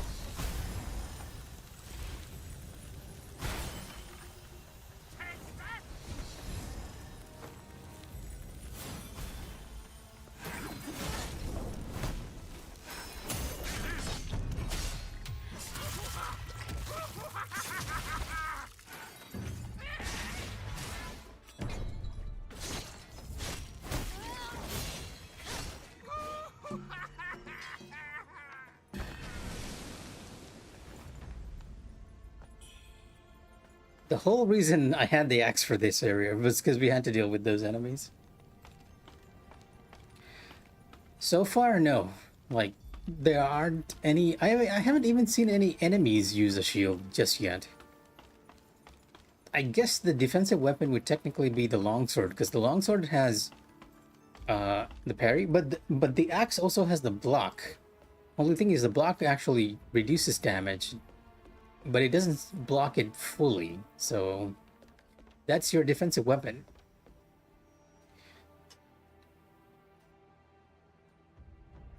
Looking at the skill tree, right? Looking at the skill tree, my guess is for the axe is that you want to pair it with what is a healing needle, right? You saw me buff myself with lightning just a moment ago, but there is a needle which actually gives you leech, right? So that when you hit enemies, you get health back. And the axe actually has some attacks which allow you to heal yourself when you attack the enemies. Like one hit heals their enemies during the combo chain. And it has another that actually gives you more health when you break their poise. So I do believe the axe is actually meant to be like wielded in a very much a berserker way, like taking damage and then healing it back up with leech.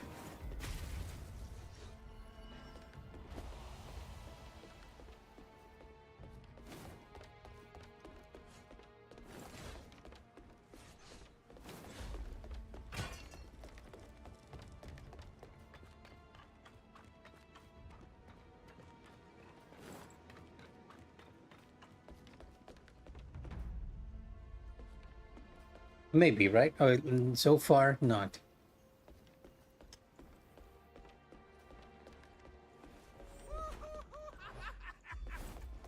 The one thing that I have noticed is that the axe actually has clash on some of its attacks, right? Okay, you I don't want to deal with. I don't want to deal with any of you. Oh, clearly you want to deal with me. I think we're going the wrong way too. I'm supposed to be going down, not up. Excuse me?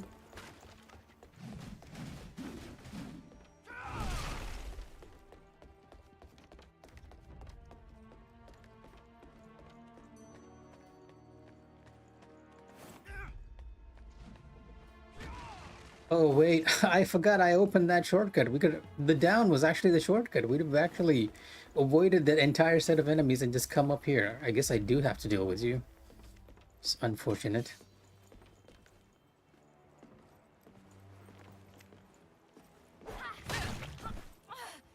Ow.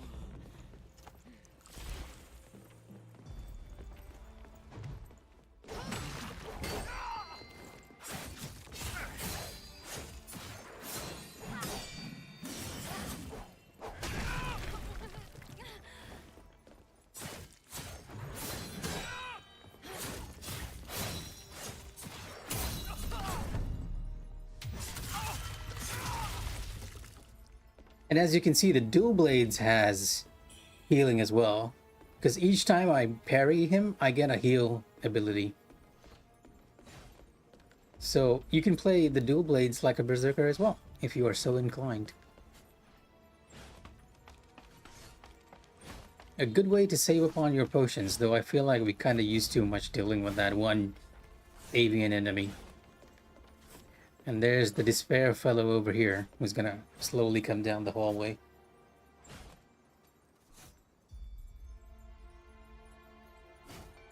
Yeah, oh yeah, that's true, Calyx. I completely forgot because I wasn't registering them as shields. They were like more like bare planks of wood.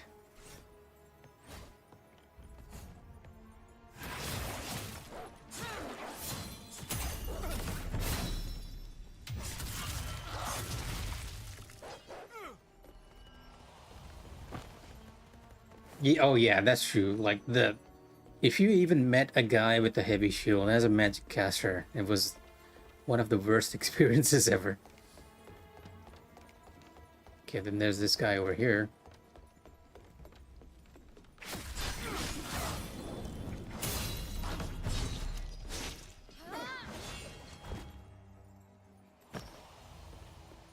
Okay, so far so good. We were going down. Actually, what killed me? Okay, the guy with the lightning. That was what killed me.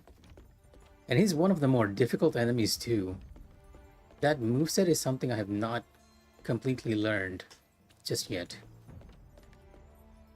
But I might just be able to ignore him and at least open up a shortcut or something if we don't get stun locked by the lightning.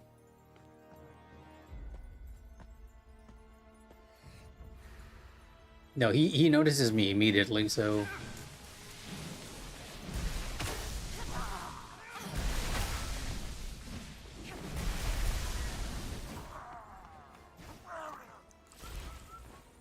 There's another enemy type, another annoying enemy type right there as well. Yeah, he's actually following me. Okay, these guys are not fun to deal with. Not fun to deal with at all. Okay, they're both following me.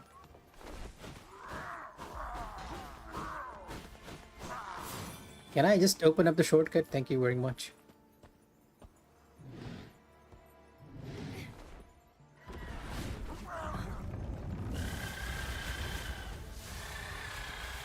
Yuck. Immunity.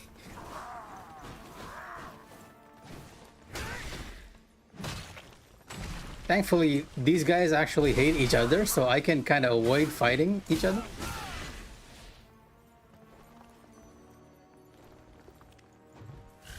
It's a bird, so kind of what you expect from there, I guess.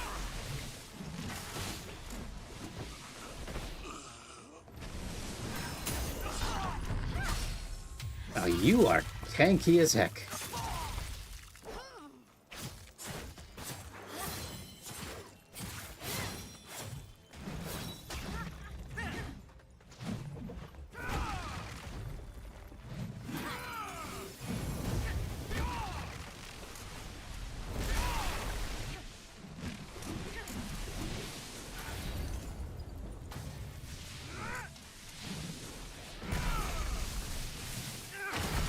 Oh, well, I thought I'd dodge that one. Well, at least we opened up the shortcut, so don't have to go through that entire mess. But I have to defeat him, because he's a red-eyed enemy.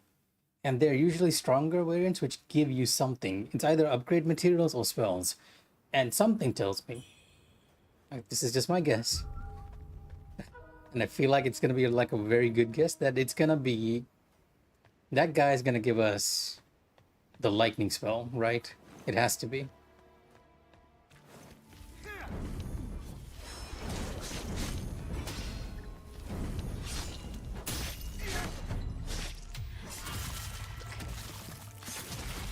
I took completely unnecessary damage there.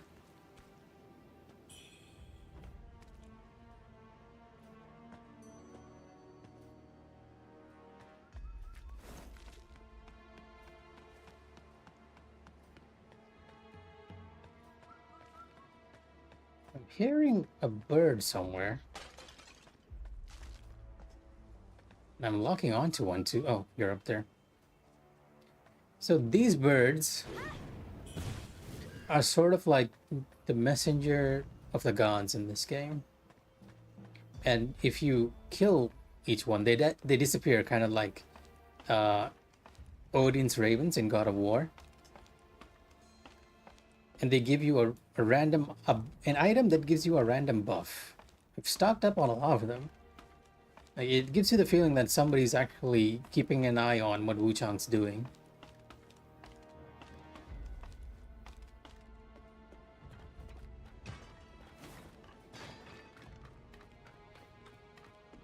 Now, how much is my madness? Okay, my madness is actually really low. Mainly because we're dealing with like human enemies here.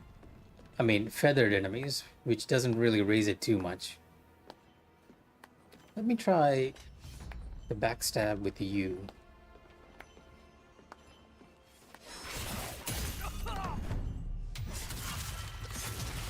Okay, lots of blood.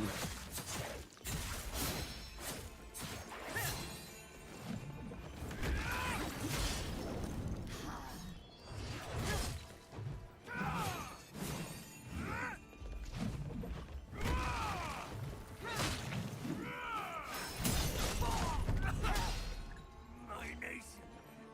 God.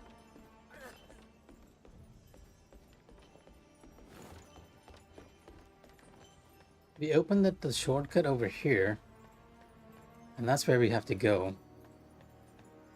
Now the question is, where did that avian creature come from? It looks like the enemies over there are fighting that guy too. He's gonna ambush me when I get to... I see you. Where did you even appear from? One of the most difficult enemies in the game to get a backstab on. Because he does this shriek which will actually kill you if you're not careful.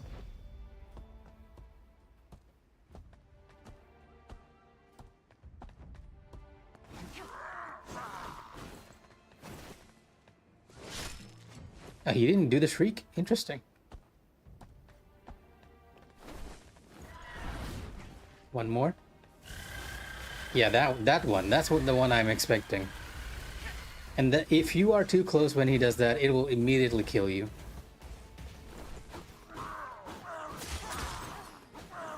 Calm down.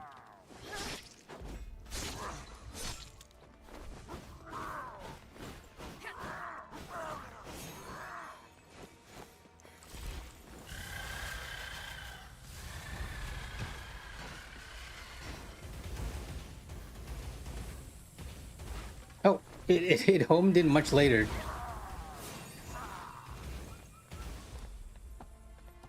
Come on.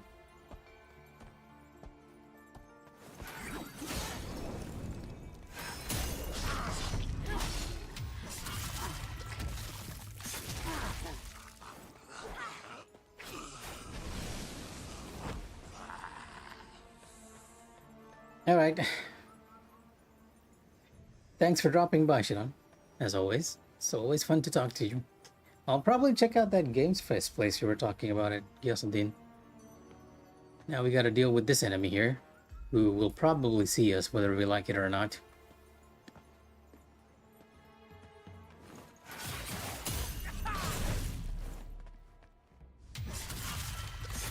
There's apparently a festival in Gyathadin called the Games Fest.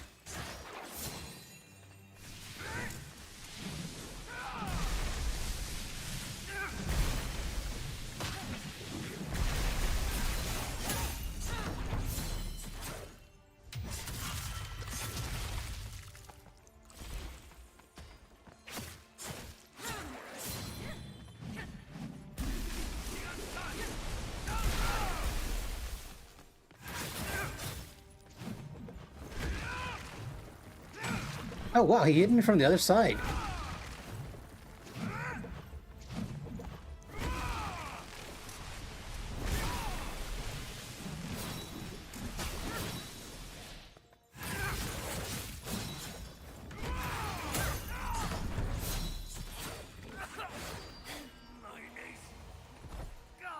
There we go. He actually gave us an upgrade point and a weapon upgrade. I'm not exactly sure what the Games Fest there is giving to us, right? It might be the competition, because I think it's sponsored by Dirag. Sponsored by Dirag. So I heard they had competitions for FIFA and Mobile Legends Bang Bang, as well as PUBG. It might be that one. Even Shinon is not sure, so yeah. And what does this lever do? You know what? I'm gonna check you out after we check out this item over here. Surprisingly, we managed to kill that enemy without dying. Pay your respects before the divine statue to reunite with faces of the past.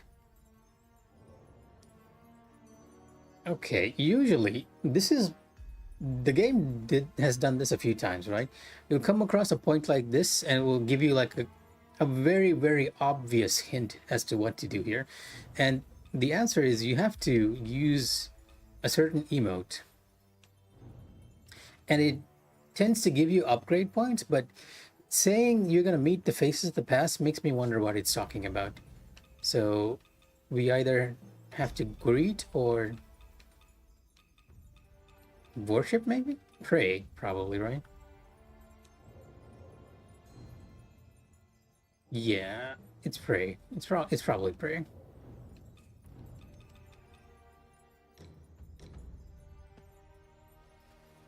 Oh wait, no, it can't be pray, because this pray is the Christian version we learned from the missionary we met earlier. Oh, sorry, nope. No, you can't get out of the emote either.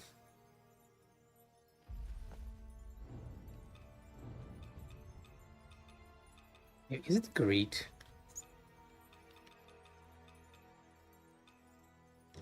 Maybe worship, not... Yeah, that's probably it. Not the Christian one? The Chinese one?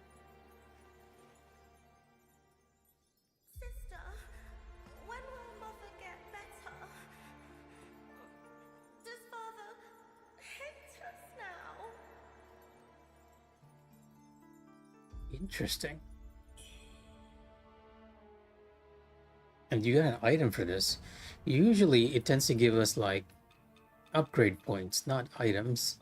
And from what it sounded like, we heard something from our past, which was probably the younger Bayou, the younger sister talking about us. And it seems like their mother was the one who got infected with feathering first.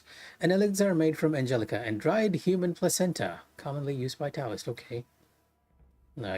Too much information right there. Concerned for her mother's health, Bayou requested this elixir from their leader to strengthen her mother, both body and mind. Her father, however, thought of the unborn boy, ignoring his wife's plight as she grew weaker with each passing day. Okay, this was also hinted at the very start of the game.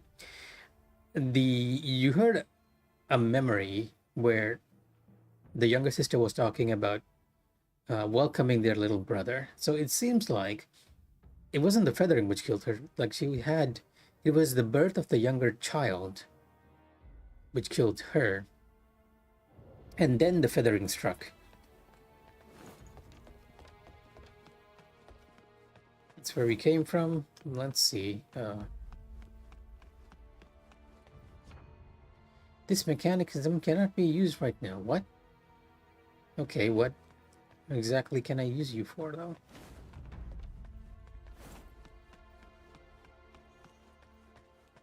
I'm gonna go back up and check if we missed anything, just in case.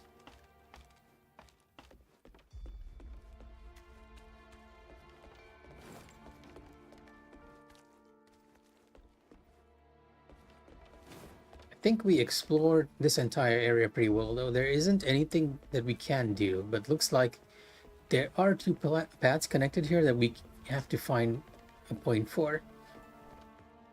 Yeah, I see. Oh, you didn't die? Okay, I thought I killed you.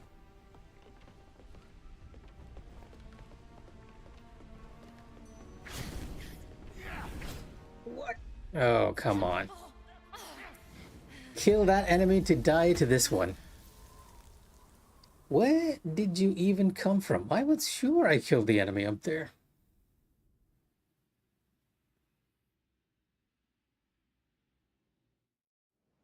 Oh, wait, we died and... Okay, now I understand. You know what, never mind. We actually died and reset, that's why he was there. Kind of lost quite a bit of souls there, but hey, might as well get an upgrade while we're here. I'm gonna also change the needle that we have from lightning. I'm gonna remove the lightning one to actually the leech needle.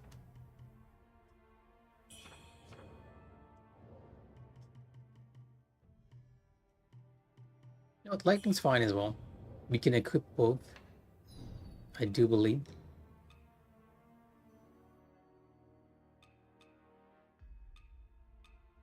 Temper. To increase the attack power gain from tempering. What are you doing exactly? I'm not sure.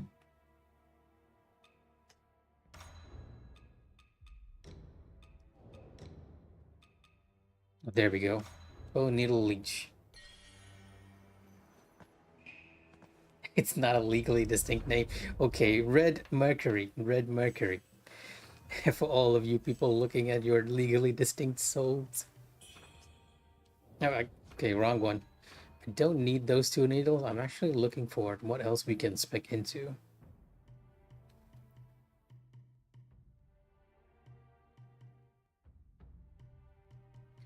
The one thing that I'm really looking for is any point which can actually increase the number of magic stacks we have, because we have some spells that we cannot use because it requires 5 magic stacks, and so far I've only managed to accumulate like 4, never 5. It might be in the one-handed sword skill tree that we unlock by improving ourselves.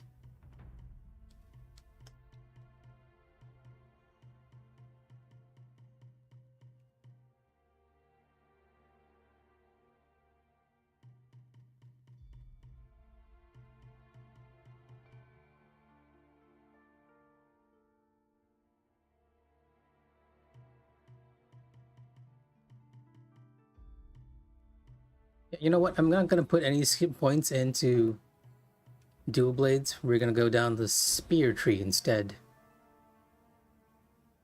This improves our magic. Interesting. The spear seems like it's the most well-balanced tree, right? You have health nodes, strength. You have vitality nodes as well, but then you also have magic and agility.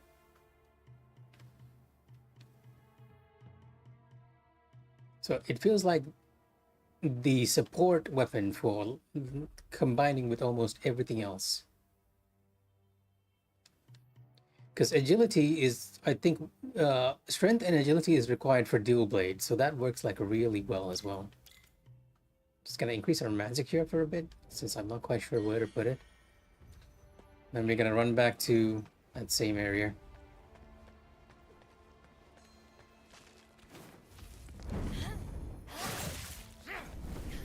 Oh, come on.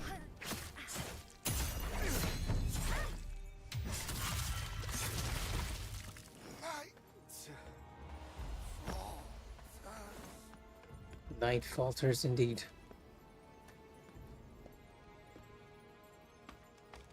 Yes, the sphere has been like really good to us. Part of the reason is because this sphere, this specific sphere, is actually kind of busted in a sense. That one move that I'm using on it, the chain that extends out, the R2 one, This one. When you use it with a magic stack, it will actually bind enemies in place, which allows you to get backstabs like ridiculously easily. It messes up enemy movement a lot.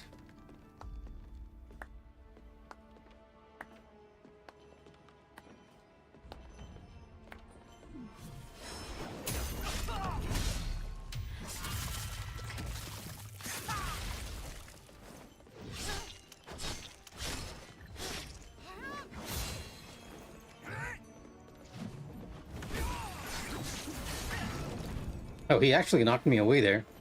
But as you can see, he was kind of stuck looking at the other direction until I sort of...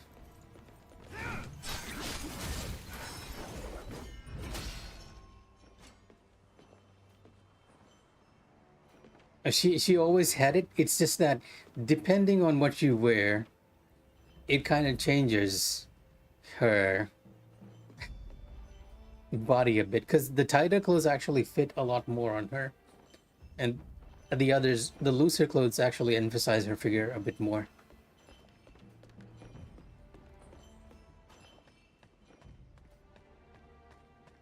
The funny thing is I actually realized that from Reddit, because a lot of Redditors were talking about it.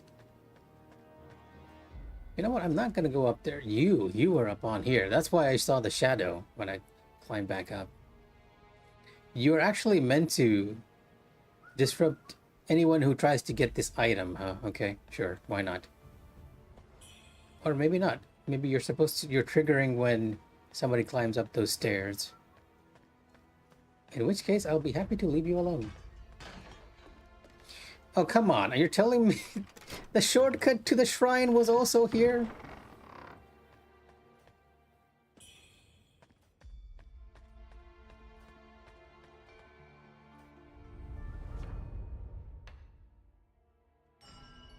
All Itachi style. Well, thankfully, they're not too hard now. Thanks again to the spear, and because we're like really, really strong at the moment.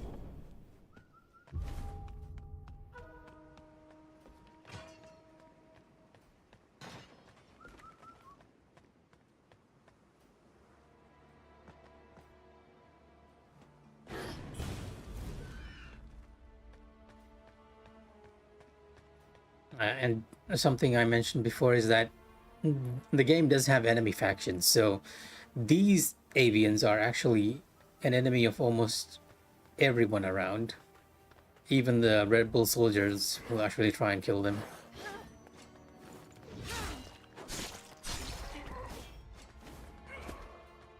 The path up here too. Oh, there's a tank sorcerer here. This was one of the... Yeah, I think you were the one who told me. The Soldier of Godric, but this one might actually be dangerous, right? Can't all be the same.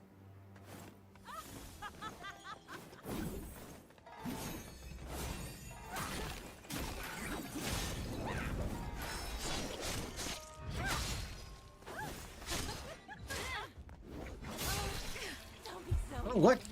She actually grabbed me. I didn't even know she had a move like that. I'm just gonna heal. And she healed herself from that.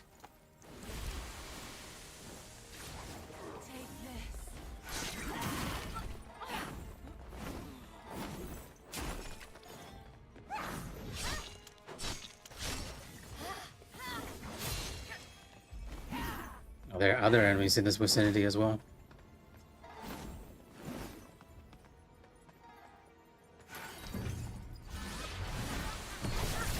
I just ate all of them.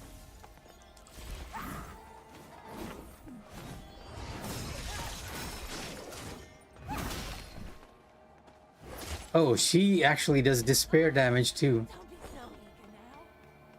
Interesting lines you have there. Was that from her fireballs or just her standard attacks?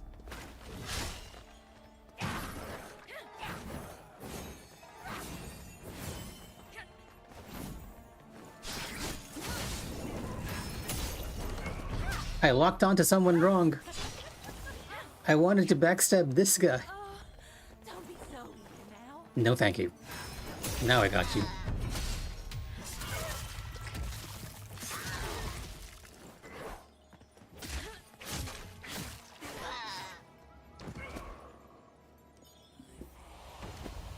we somehow survived through that. And they're still fighting. Looks like the human faction actually won, though. Let's check out what the tank maid was protecting. I do believe this is another shortcut to the refugee camp.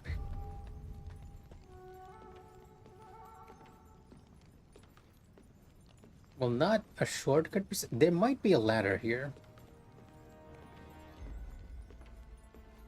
that we can lower. Yeah. From the rebel camp, you can go back to the refugee camp. Oh, you heard me. Interesting.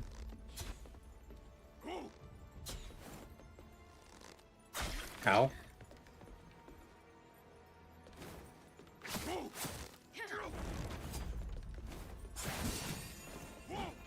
I'm a little scared to engage him while he's at the corner.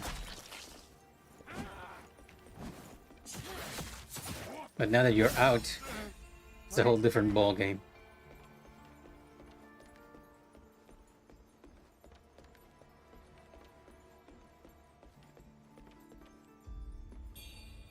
Yeah, okay, maybe not a shortcut, but just upgrade materials, right? I was expecting there to be like a ladder or something we can lower here, but there is a shortcut that leads to the refugee camp in that direction.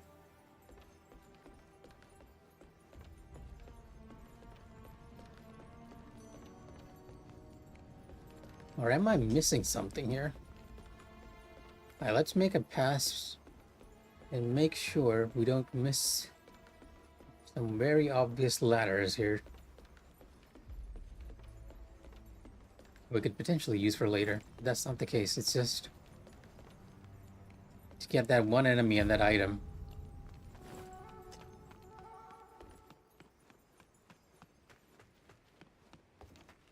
There's a path up here too, which will allow us to backstab that one enemy, that avian creature. Most of the time, they kind of notice when you get near, though.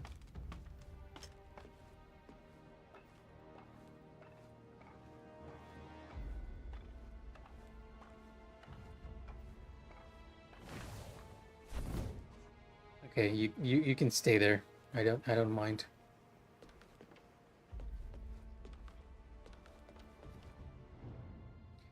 Four caddies of Cinnabar. Worship's rise shall settle accounts next moon.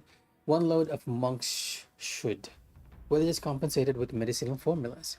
3 barrels of red mercury from Snowfall Palace. Settled through a broker. 3 more due next month.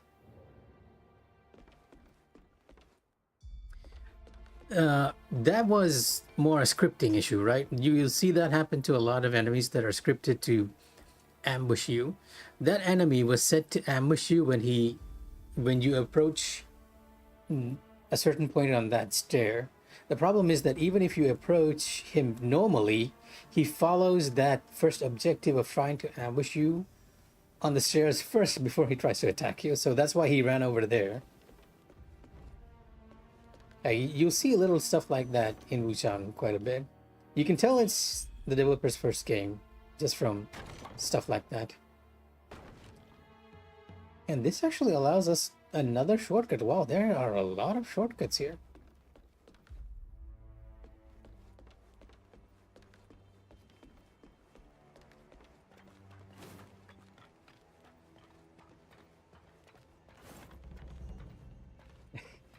That too. It's very rare for me to actually be able to backstab one of those creatures, because it always feels like the moment you get close, they do something. They either notice you or they do something weird. One or the other.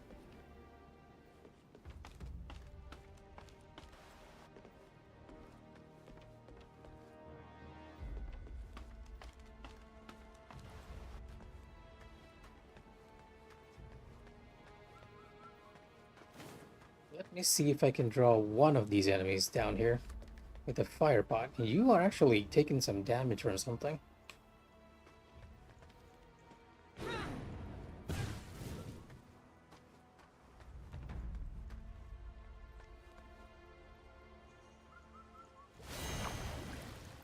Definitely need one of those rings which allow us to silence our footfalls.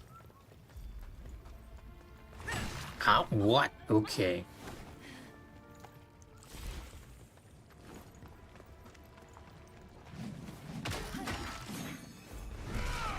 I hate it when they do this. It is so...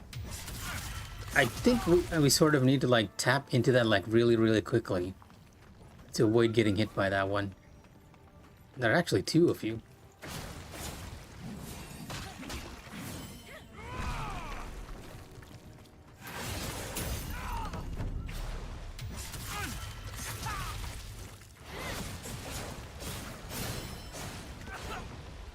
My nation. God. Surprisingly, it did seem like he was actually weak to fire, because just from one fire pot, he almost got inflicted with burn, right?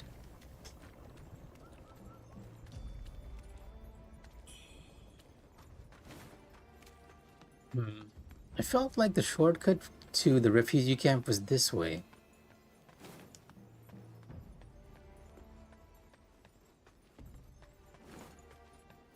Yeah, here we go. This is...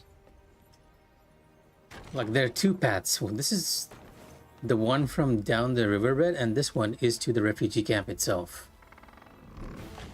Oh no, it's a boss. I wasn't even thinking it would be a boss. What an odd place for a boss to be at. Wow, you are fast.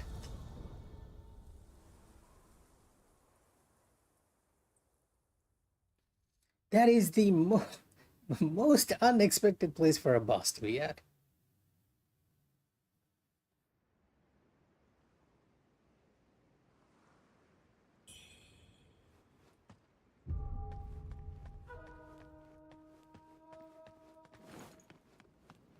We cannot see if we can quickly run over there.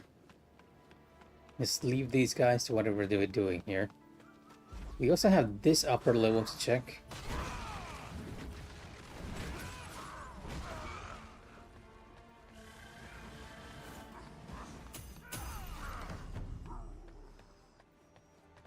You can hear the enemies losing their poise.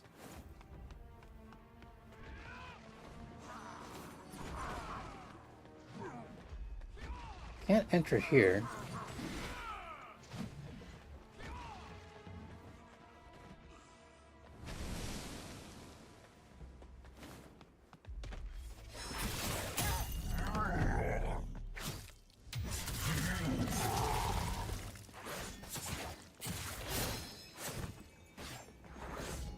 Oh, okay, he died and actually got stuck in there.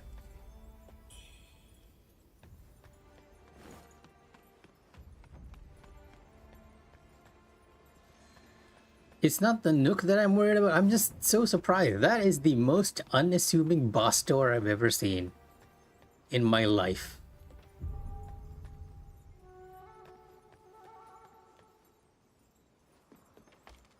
Like, all the other areas we've been to, it's very obvious you're gonna run into a boss, and I'm like, okay, it's such a huge clearing, and I'm like, okay, there's a boss here. I'm just gonna avoid this place and come back later.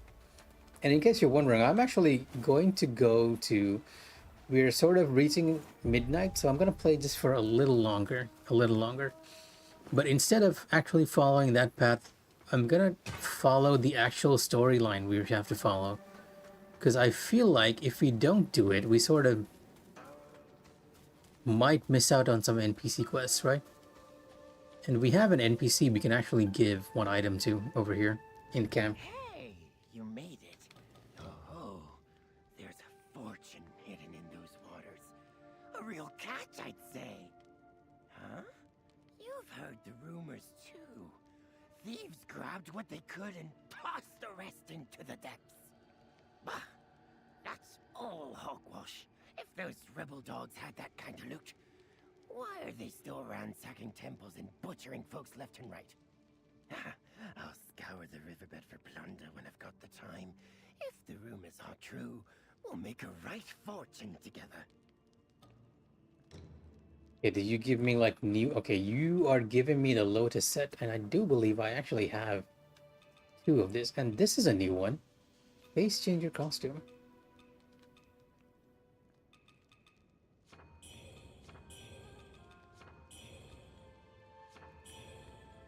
Come back soon, you hear? Now, let me check your store once again. You made it. See if we unlocked anything else in addition to that.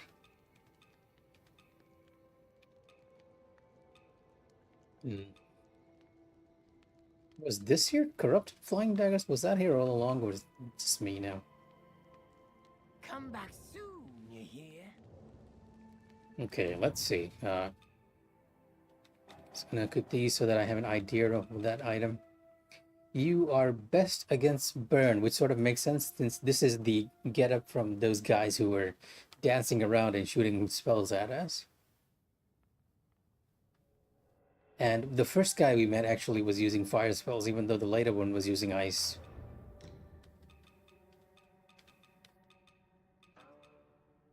Yeah, you are definitely built for fire in both cases. Like you have good resistances all around for burn and frostbite. Not Lotus, face changer.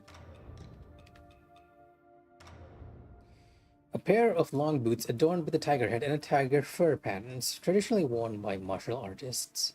In the war-torn Shu region, the Chaos left performance in danger. With nowhere left to turn, in order to survive, they performed to entertain the rebels. So, okay, that actually makes sense. These guys are actually performers on the road, dancers, and they're now performing for the rebels in order to survive. Severely infected by red mercury, these bracers bear the twisted forms of their various limbs. Tied with hemp robes and felt cloth, they conceal the scars left by their affliction. So even they're affected by feathering, which is why they're sort of half mad, and their clothes actually hide it. Both their craft and their survival in a harsh world.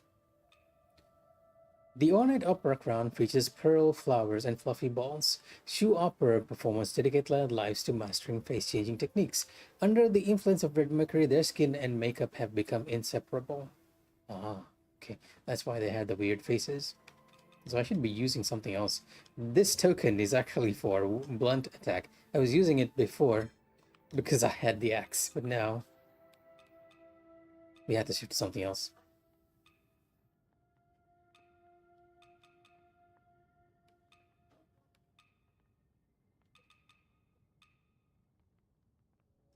Let's go with that one for now. And let's see how this costume looks. Kinda odd. It had the potential to be cool. You know what? I think this might still look cool if you change the hand to this.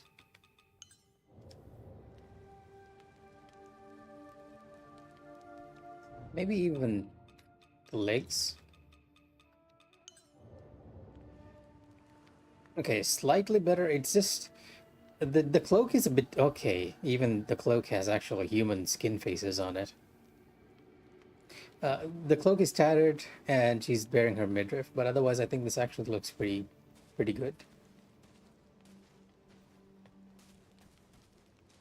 Are we gonna keep it for a while? I'm sure. Why not? Why not? Actually, but like I said, instead of going to Zhenwu Temple, which we are obviously not supposed to be going right now, like I said before, we had another destination in mind. What treasures do you have for me today? Let me make an assessment.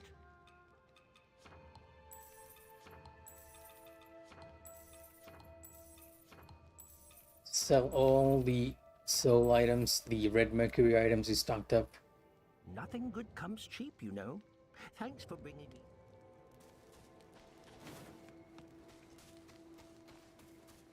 And get a bunch of points.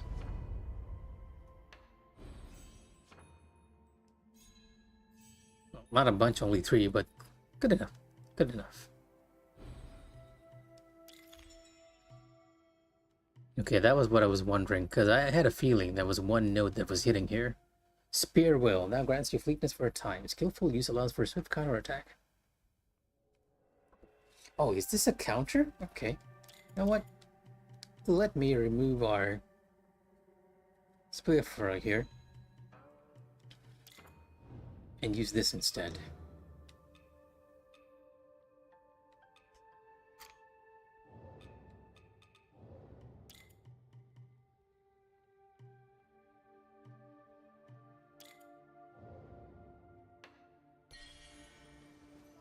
And I'm gonna equip stuff which is actually good against frostbite, because the area we're heading is completely made of frost.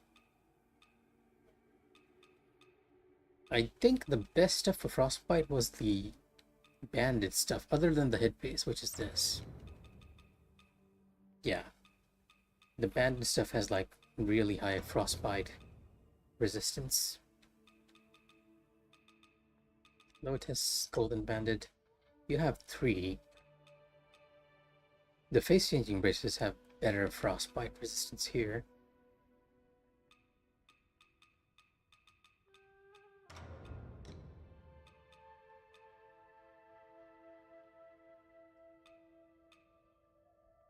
$7, $18. Now it's a mix of bandit and face changing stuff.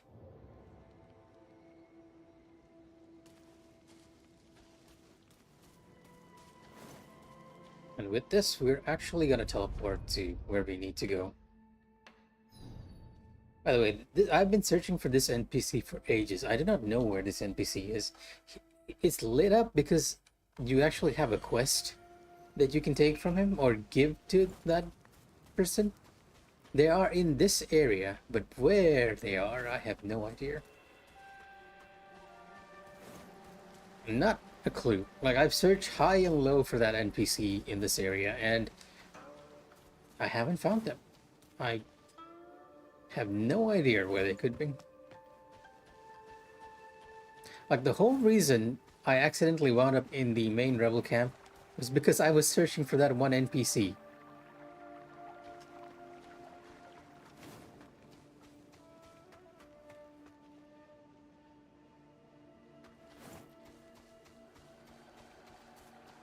If only. If only the jar kid was in a tree. I'm fine with him being in a tree. Just let me know where you are.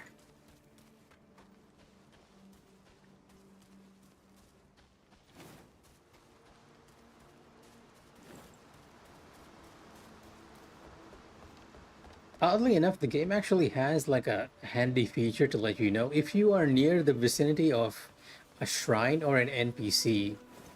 The game's compass will actually pop up, letting you know that, hey, there's someone nearby.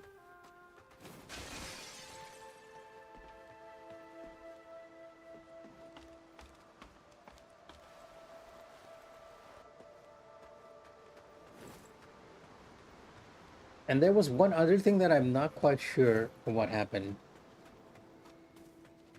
And this is also another hint, right? If you see a candle like this somewhere, that means either there's a shortcut nearby or an NPC is going to move here. In this case, an NPC did move here and I've interacted with that person. That's why they moved again. I know, right? A lot of Wu Chang is like really smoothing over the edges of the Souls formula, and I like it for that. I feel like this will be a good entry for anyone's first foray into a Souls-like game, especially since the bosses and the enemies are not too hard either, other than perhaps General Han Long at the start. Like, there was a bit of a difficulty spike there. Game of the year, no. I feel like it's contending against quite a bit there. Like, you have Expedition for one thing, right? Which I still need to finish, by the way. And Death Stranding 2. What else did I play this year? Like, I feel like I had a lot of fun. Okay, Fantasy Life as well. Rematch, Split Fiction, Elden Ring Night Rain, Blueprints. No, I don't think so. Expedition is like really good, all things considered. Like, all these games, I feel like are like really good. If you want my personal IMO, it would be this. This would be my game of the year.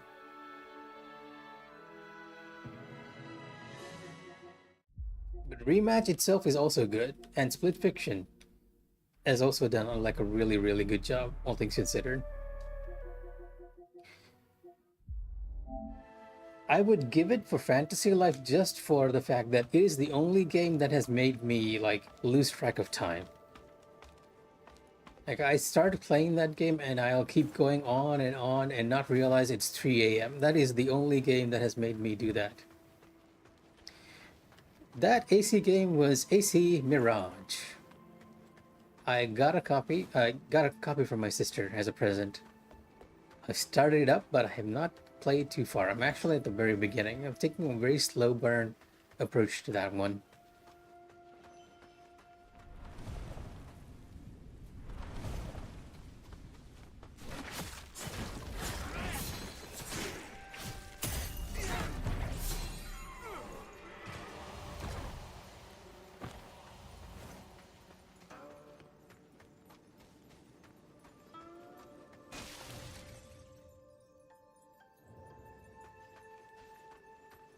Not the Egypt one. Wait, is it in Egypt? It's in Damascus, right? I would associate Origins with Egypt more than this one, I guess.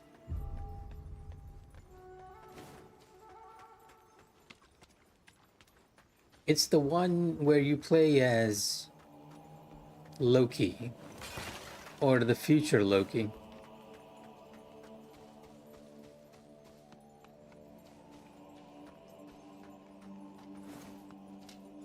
So in case you're wondering, I'm still searching for that one NPC that I missed. Just in case they're in this area. Yeah, here's another avian creature, right? The moment I approach, he's gonna notice.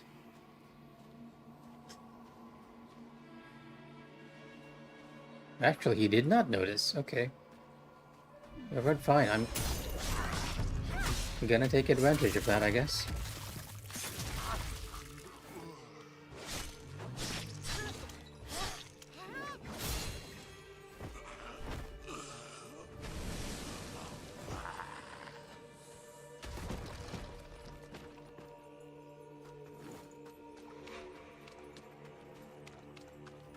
Yes, that's the one. It is Baghdad, Damascus, all the older areas over there.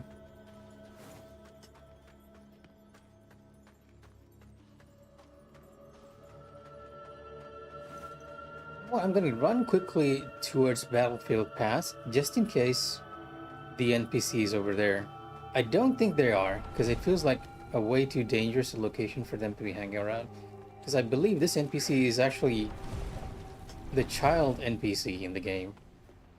And we actually went the wrong way. Okay, great.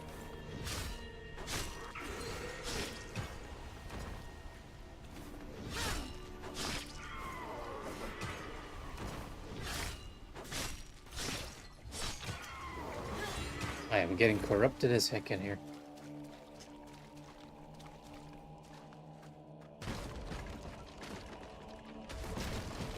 You also give me despair too. Okay, you are a funny one, mister.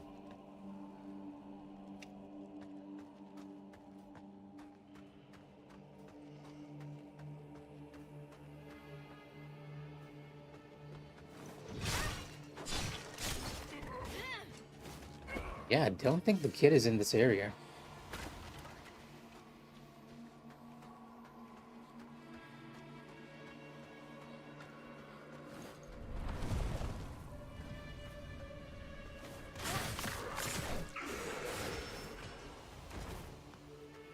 Yeah, my understanding of this place is this is a battlefield.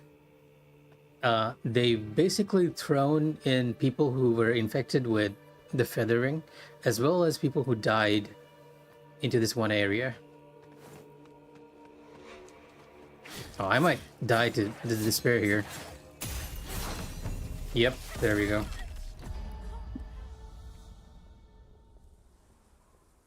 My despair resistance was too low. It's okay. We didn't lose too much of souls since we spent everything already, and we did not find the jar kid over there.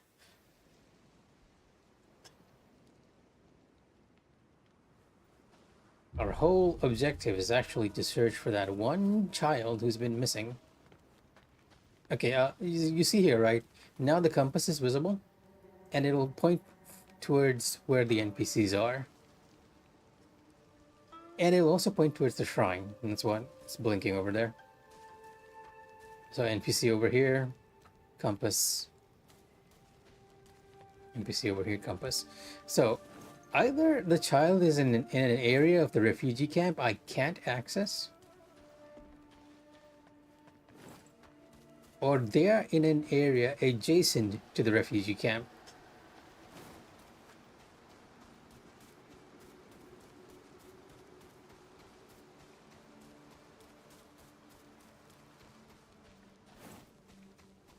Oh yeah, I've killed my clone multiple times. A few times when they appear after I died in a location, and there are certain spots where the demon actually appears by itself, and when you kill them in that spot, you actually get an upgrade material. This spot over here, like right over here, is one of those scripted spots where the demon will appear. And even though we were having a harder time at the start of the game, it became a lot easier because, well, technically they're Wuchang, right?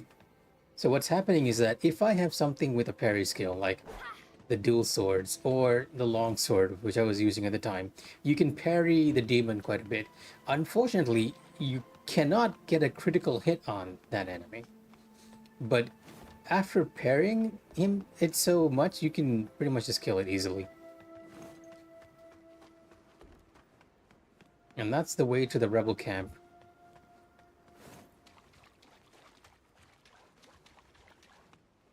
Well, there is one path that I did not check, which will lead us back to the Avian Marsh, but it is connected to the refugee camp, right? I don't think the kid is there, but I'm gonna check just in case.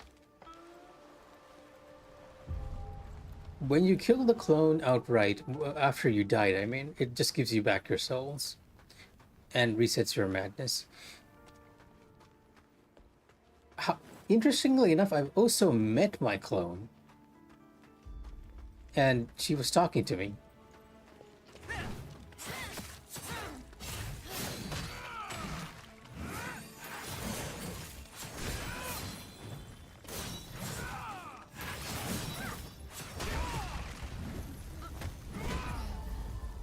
Yeah, that was just on me. I got too greedy there. I thought I could get a backstab and stagger him. Yes, she appeared in certain story sequences, like nearby a temple. And I think I missed the first set of dialogue I'm supposed to speak to her because I found a key item in the area, right? And finding that key item seems to have changed the dialogue of hers to refer to you actually finding that item. So what's happened is that this, when we got to the first story segment, we were following another chisel like this. And that demon was actually on a cliff looking at where that chisel was. Like, she knew where it was, but it was underwater so she couldn't reach it. And Wuchang actually found a way to drain the water. And I do believe I talked to her after I drained it, so I felt like I missed a bit of dialogue there. But it was very, very obviously our demon, just that it was not attacking us for any reason.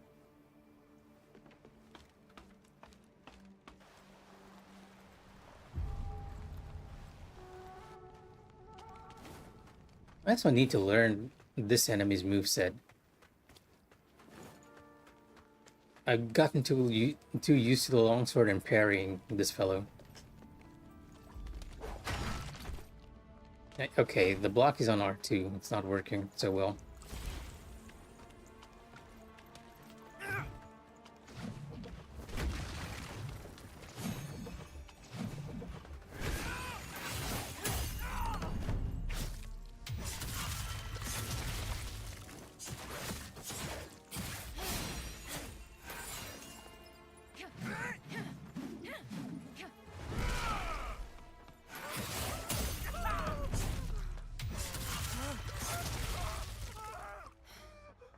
So as you can imagine, that NPC is just a normal enemy.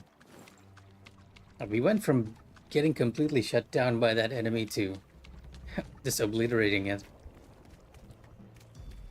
Yeah, I wanted to check this general area to see if we can find that one NPC. I don't think they are here though, and this will lead us back to what the game refers to as the Avian Marsh. I was forced here. Spare me. Which is another location entirely. So wherever that kid is, we're not finding him.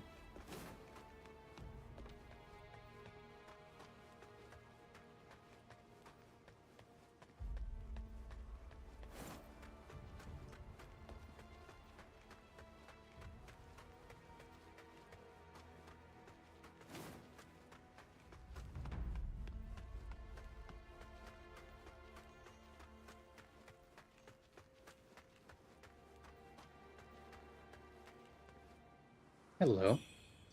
I don't believe I've actually been this way.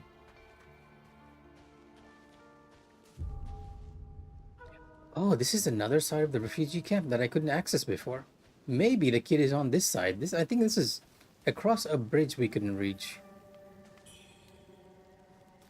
Because we didn't have a shortcut to the place, which we can unlock now. Thank you very much. You are here somewhere, right? Jar Kid, please be here. Somewhere.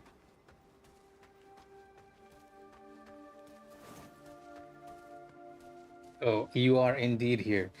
Somehow, our searching has actually led us to the kid itself. And even though we call it a kid, when we talk to this jar person, it actually makes weird monster noises.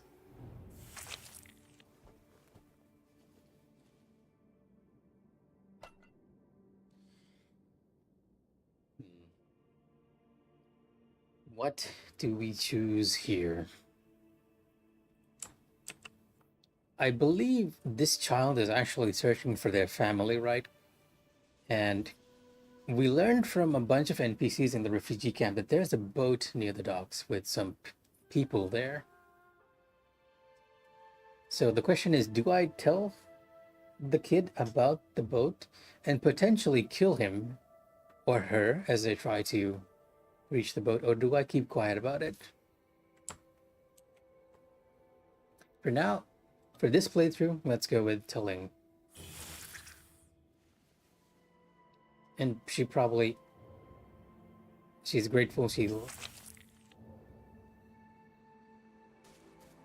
plot twist, kid kills the boat. You know, I wouldn't put past it because, like, we're hearing slithering sounds from talking to her. She's obviously a bit weird.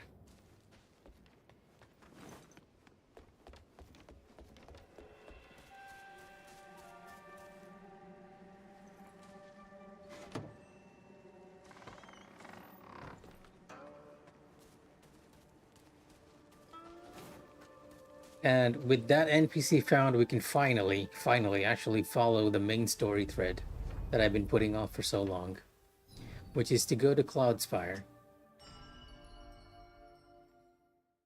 And the main gimmick of this area is that it is dominated by, well, you know what, I would actually call this the poison swamp. The poison swamp of this game. It's just that instead of poison, you're getting hit by frostbite. So if you stay in areas that are shaded, you start building up frost, which is the reason why I have the golden bandit gear, right? Or if you come back to sunlight, it goes down. Alternatively, the game is like very generous in this. It'll provide you with, if you drink this soup, the spicy soup, it completely prevents frostbite for a bit. So if you're heading to Cloudspire, this is where you want to be. I'll be honest, I kind of lost track of where we're going though. Blighttown, the Marshers, whichever poison level you want to think of, you are probably on the right track. So this is an area I did not explore. Okay, and you are an enemy that I have not met.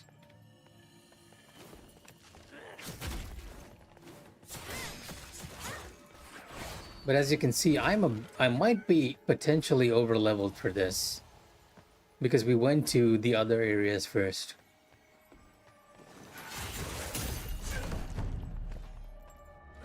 So I can destroy the rocks. Oh, these actually give me despair. Oh, come on. Do I have to shift? You know what? Mining outskirts thing, I'm gonna check you later. I want to take a look at the rest of Blightspire since we drank some spicy soup.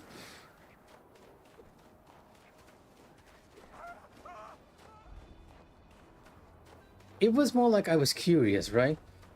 I found that other path, and I was actually following the quest of another NPC, the White-Robed Elder, who was hunting down an avian creature there. And the avian creature there was actually the boss for the area. Oh, I missed it. I actually forgot about that one bamboo shoot too. I do believe if I am late there, somebody will shoot a cannon at me too.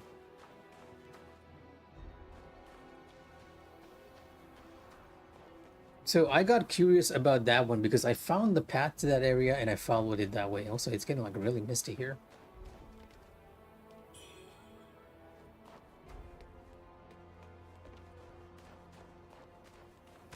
There are a couple of other gimmicks to the area as well, although we sort of solved the problem.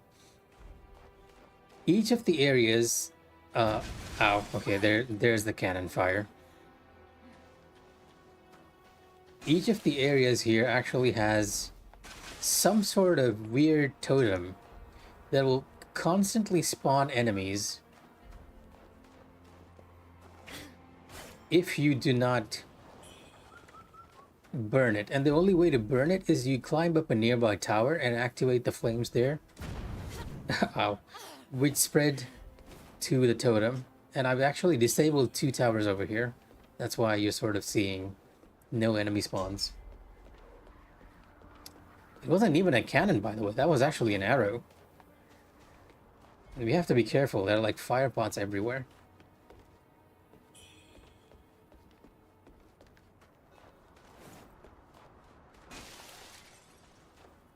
Yeah, other than the frost gimmick, there's also those guys up in the tower shooting at us. There's also mines. Like if you walk over here, you can obviously see a mine in the snow. And if you step on it, it'll explode.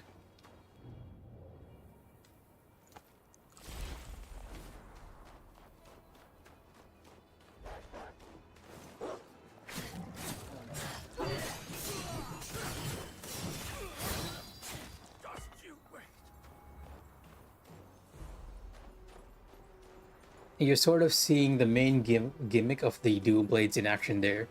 The way the dual blades work is that certain attacks on the dual blades will actually deflect enemy attacks. I do believe the charge attack and the 4th, 5th, and 6th combo hit, will actually deflect enemy attacks.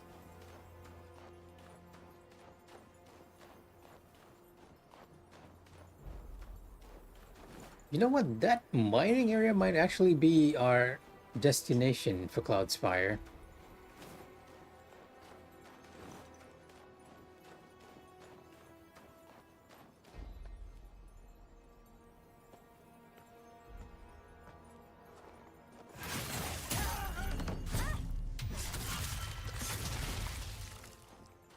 Oh, this guy was shooting cannons at me. You can shoot this yourself, by the way.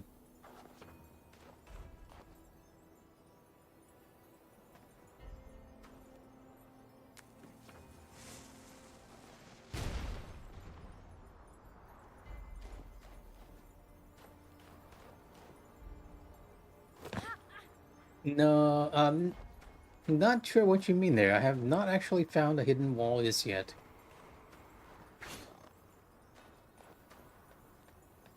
There should be one more totem or tower that I have not lit up. That one is lit up, this one's lit up.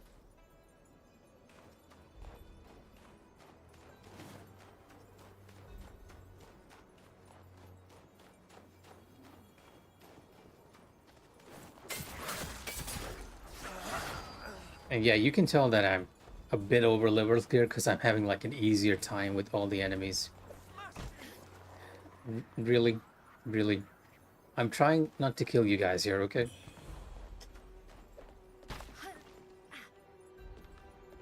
No appreciation. General. Okay, that was a cannon somewhere. Yeah, okay, here we go.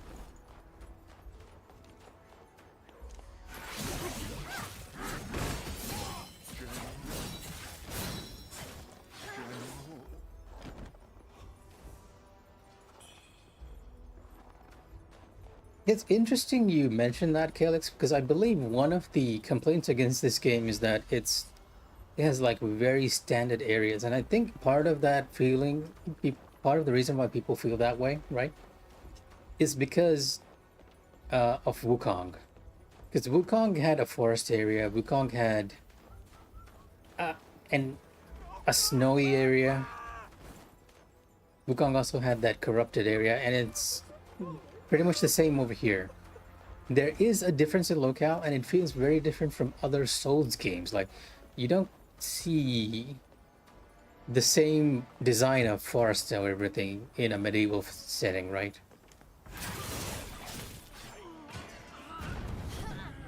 Oh, come on, really? I can't even lock onto him.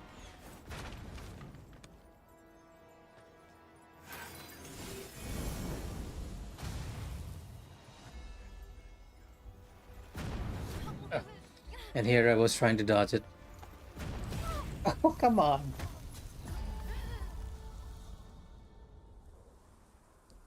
That's what I get for being arrogant. Oh, the winter was already here, King. Also, I'm kind of surprised you're still awake. You usually go to sleep at 11 p.m.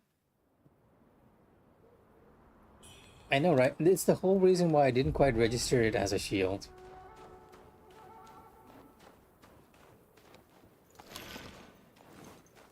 Let's eat ourselves some spicy soup and go back to the track.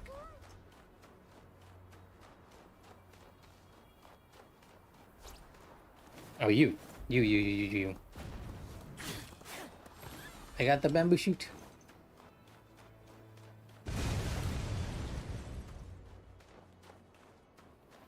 Rude.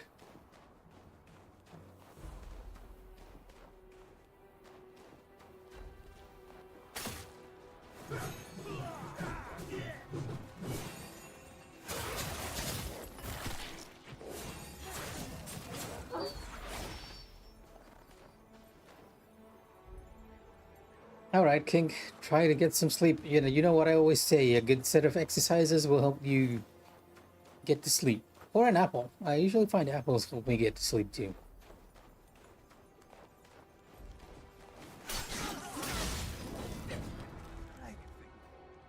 I sorry, I didn't mean to hit you guys. I was just trying to change my... Ow. Okay, I deserve that. I deserve that too.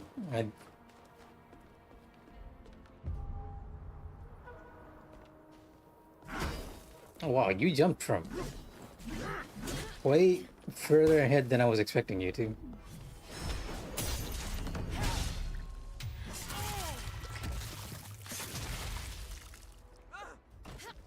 Well, technically we are, right? Because we are suffering from feathering. It's just that Wu Chang seems to be actually able to control her feathering, unlike most other people.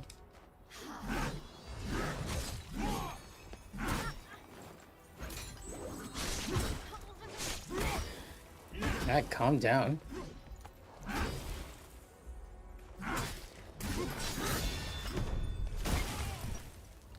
What did you get hit by there? I'll sever your head.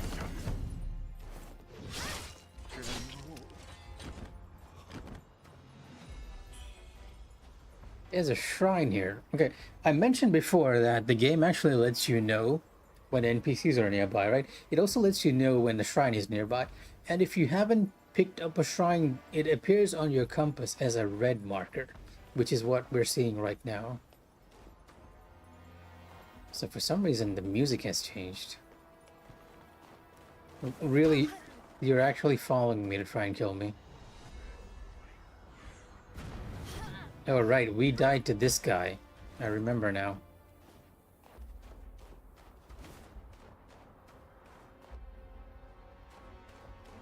You know what? You know what? I'm actually gonna deal with you. Come on. I'm gonna equip my basic magic spell. And just hit you with it.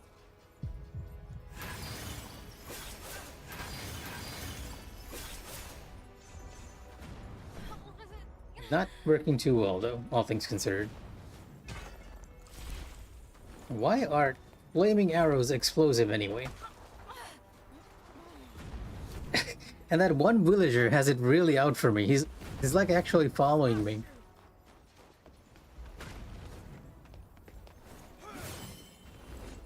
Let's get an angle so that the archer doesn't get us. And then deal with this guy first. What? He could hit me from there?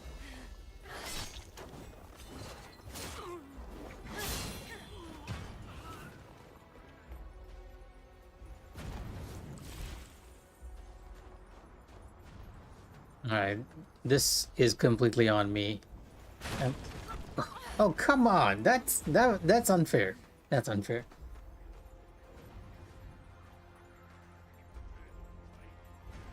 Can you blame me? You know what? I'll take full responsibility for this one. This is completely on me. I'm like, okay, I'm way too over leveled for this area. They're not gonna kill me in this area. And the game is like, you know what, mate? You're completely wrong. We are gonna kill you. There's another enemy right here to stop me from getting up. Unfortunately for you, I'm on the ladder.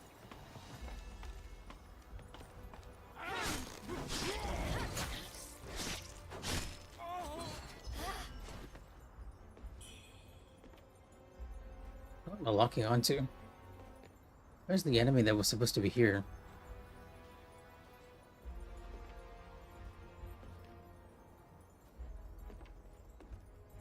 I know enemies in this game can't climb up ladders. Oh, he's just waiting for me here. Okay.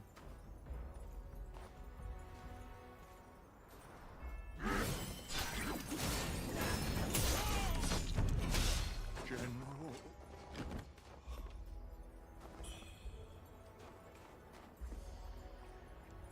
Yep, not everyone has the feathering, right? And this plays into our madness mechanics. As you can see, my inner demon is actually increasing over here because the game actually distincts between enemies that have the feathering and those who do not have feathering.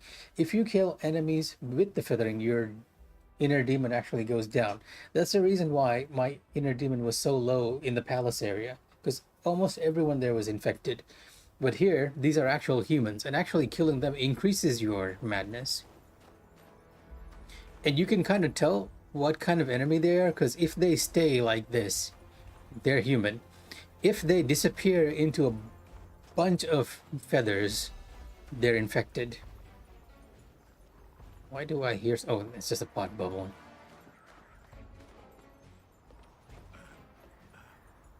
Sir, the general hasn't left his tent today. Should I perhaps bring him some food? You fool! Do you think you're worthy of seeing the general?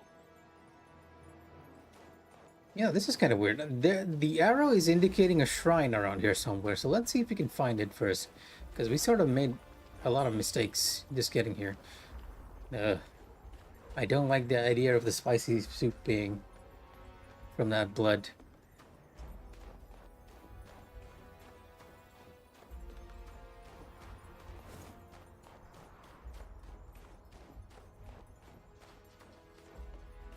The shrine is that way too. Okay, is this a shortcut for somewhere? This place is riddled with mines. There's one. That's just grass.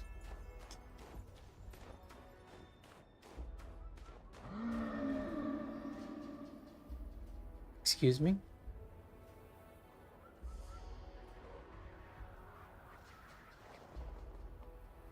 Well, that's nice and ominous.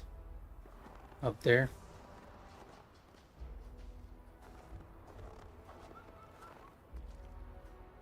There's an enemy over here. Oh, that's not an enemy, that's actually an NPC. Ai Ning Chi's holed up in the camp.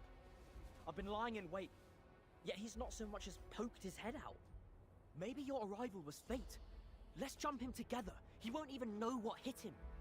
Just summon me with that whistle, and I'll be right there at your command.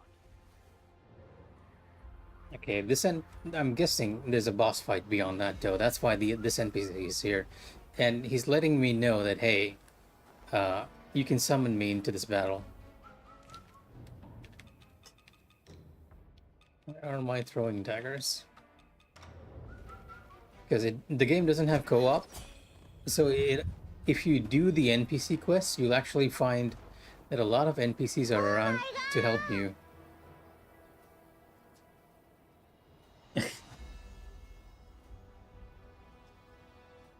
It was probably the boss making this noise too, right?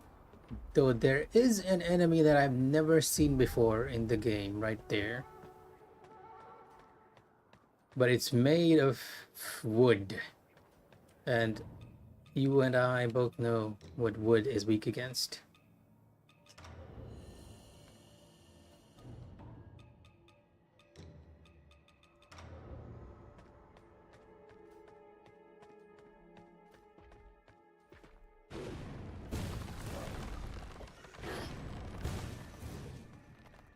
Okay, you actually took a lot less damage than I was expecting.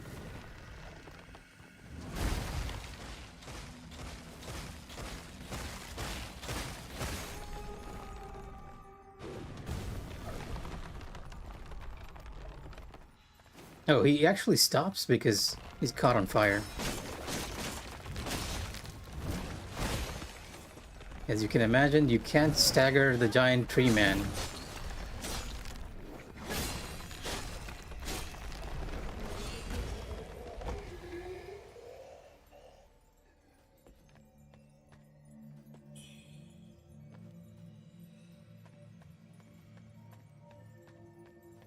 This is that mining place we were in before, right?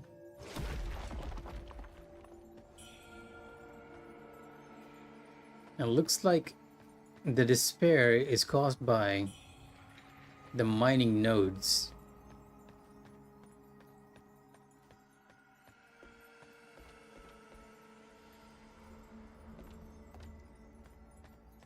Not quite sure what that guy was defending. There's a piece of equipment there, because we know because it's yellow. But this also sort of feels like a trap, right?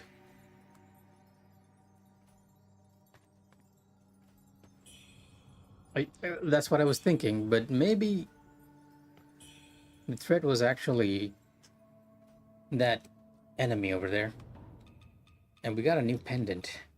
Increases stamina and recovery speed, but increases damage taken as well. Oh, okay. So it's sort of...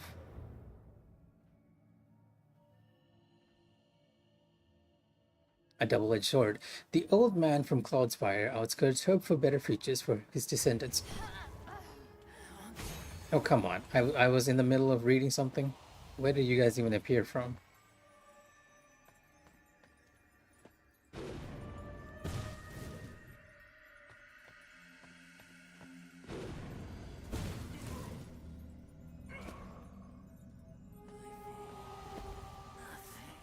There's definitely a cosmic element to this, right? Because there are some enemies...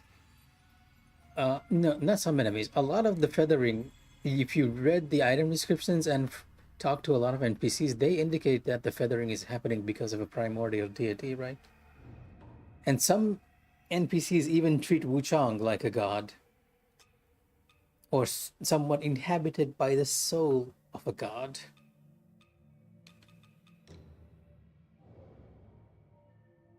But his wish ultimately failed to deter their descent into wickedness.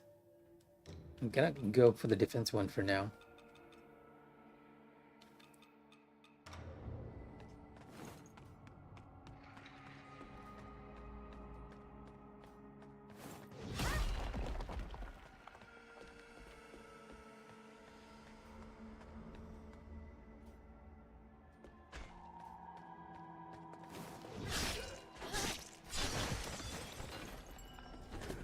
Gotta be careful that the despair doesn't kill us.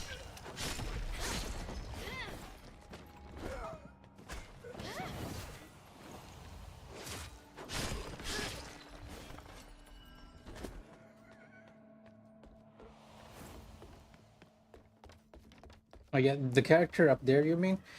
That is a bamboo shoot. And there's an NPC in this game which you can trade items for once you gather enough bamboo shoots. I kind of need to go back and talk to him. I don't think I've actually unlocked anything new though, because his items seem to increase the more you proceed with the story, and technically speaking, I have not progressed with the story at all.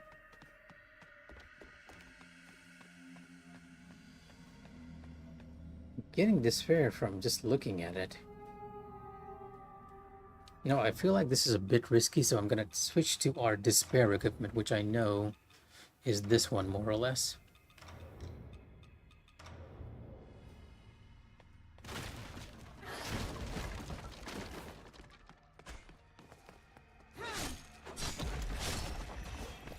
That will give us some resistance against...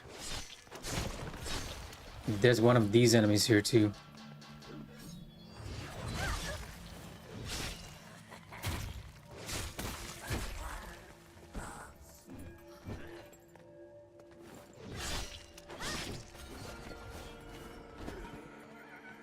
Now you can think of them as like alarm bells. They'll activate every enemy in the vicinity.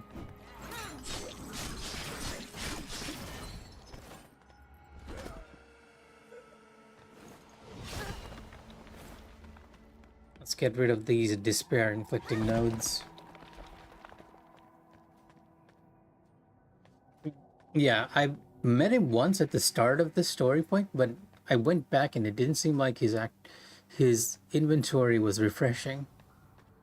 And I got the general feeling that it only refreshes when you are proceeding with the story.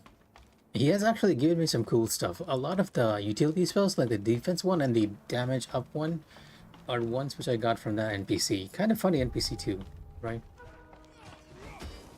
Where in tarnation did we end up in? You are being attacked by another person, sir. Please deal with them. Okay, that works.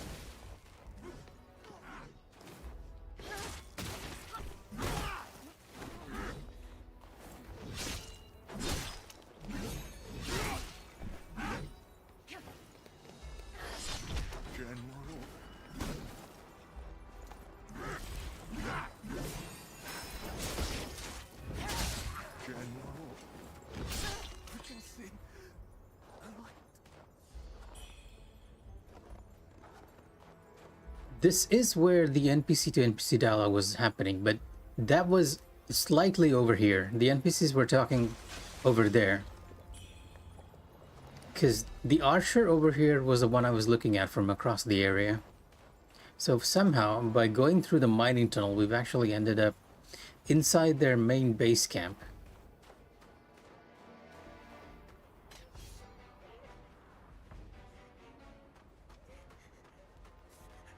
It looks like they held some prisoners.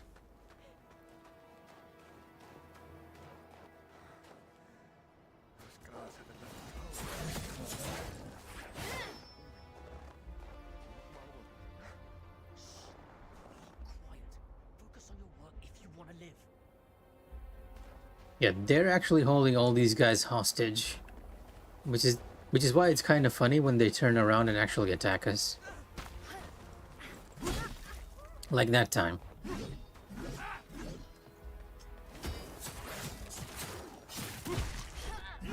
I need to remind myself that I can't deflect martial kicks. Oh, that came out so quick.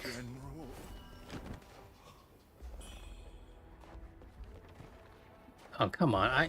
I really don't want to kill these guys, but they're not helping.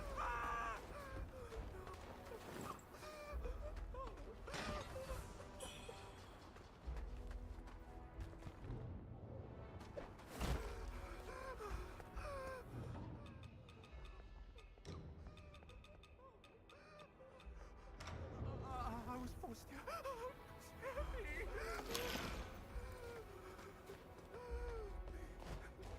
There's an alarm over here, that little trap letting in people know that you're approaching. Feels like there should be an important item somewhere.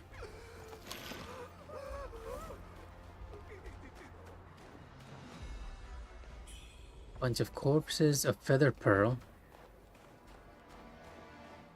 My health bar is right below there on the left corner.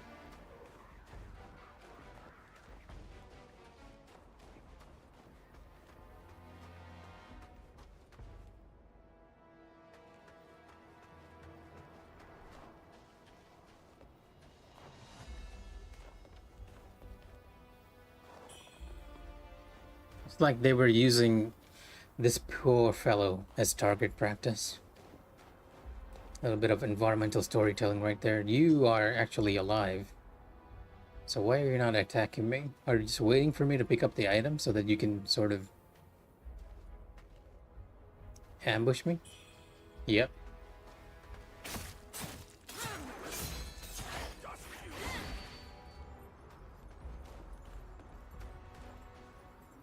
Okay, from this distance we can actually get rid of this archer. And look at that tempting bait. Like if I try to take that, the archer might actually shoot me. Yeah, those two were the NPCs we saw were talking.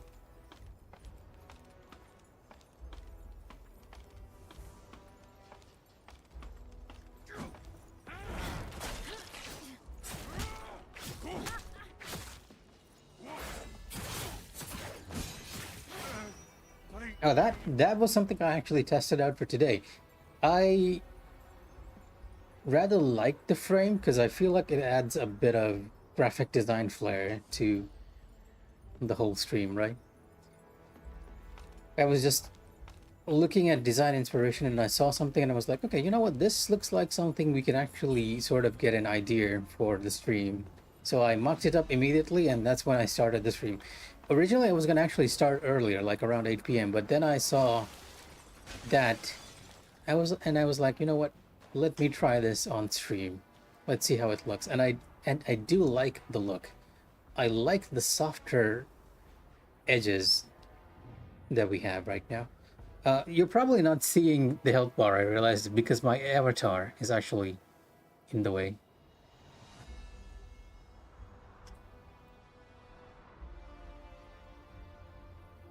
Oh, you don't have to worry, because you know, I've actually scaled the screen so that you're seeing the entirety of the screen as is. The only thing you're not seeing is probably the compass on the right. That might be blocked by the ML logo over there. But anything else you're probably not seeing because of my avatar. Like I will temporarily disable that so you guys can see my HUD because we're gonna go into battle in a moment anyways.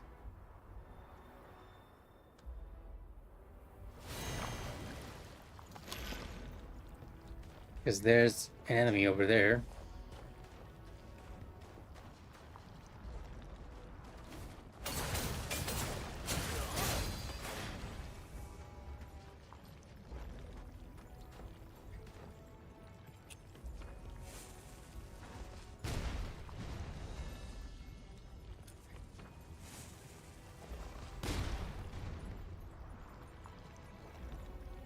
Correct. You're seeing the entirety of the screen as itself. Like if I remove the mask to give you an idea, right?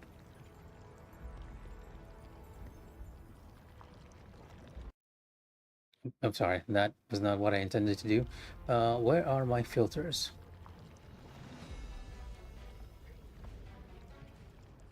Like if I remove it, you can see that black outline is still there, right? I've actually scaled it down to match. So I'm getting frostbite from just staying here. Oh yeah, you know what? I have to find a way to sort of move Wuchang's elements a bit. And I think I have an idea on how to do it. I'll apply it for next stream. So even though my avatar is sort of blocking the screen, you guys can actually see my health bar and everything. Unless I can actually do it right now.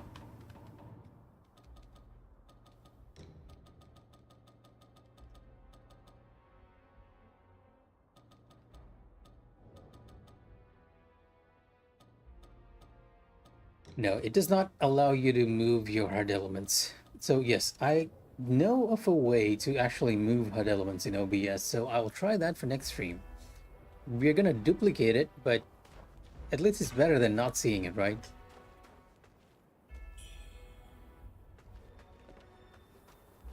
So my spicy soup actually ran out.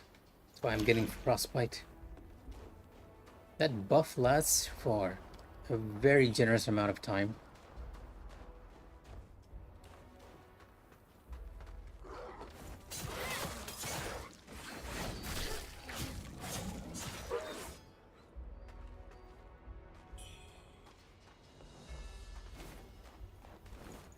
Okay, so what was our purpose in actually coming here? It doesn't seem like we got any key items or anything.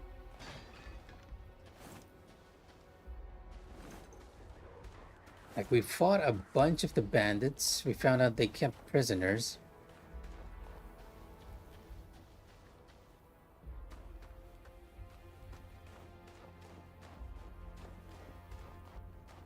Oh, the reason I do that is because the model is actually, since I drew it by hand, like I did this very quickly, right? One of my problems is that once I lock onto something, I'll do it like immediately because I want to test it. So because of that, I haven't actually taken into account how it looks. Like a good artist, right, will actually flip their canvas and make sure that it looks okay on both ways, in both ways. I, however, am not a good artist, as you can imagine.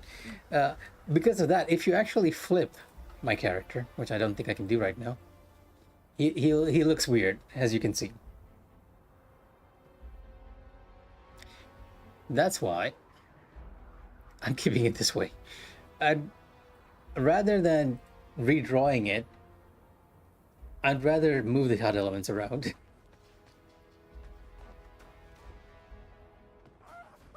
Oh, okay. The two of them screaming actually scared me. Like, I thought that was an enemy. That's why I dodged. And this brings us back to these guys.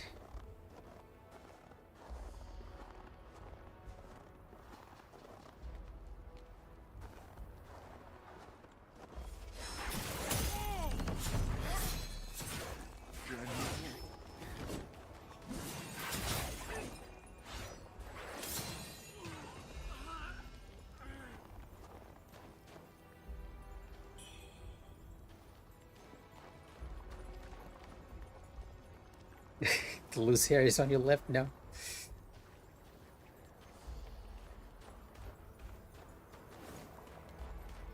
So wait, there's okay, I see it now. That camp actually has another route down the other way. That's probably the reason why we'd want to go into the camp.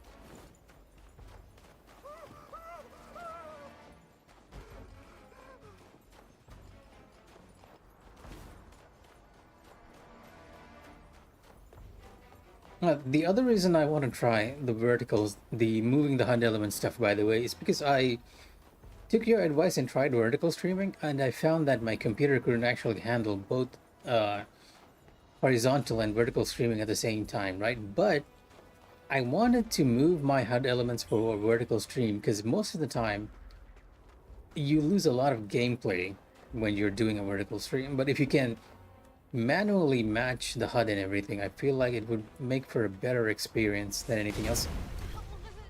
I saw the cannon and I was like, there's no way anyone's gonna shoot me in the middle of a tent. The game was like, I'm gonna prove you wrong.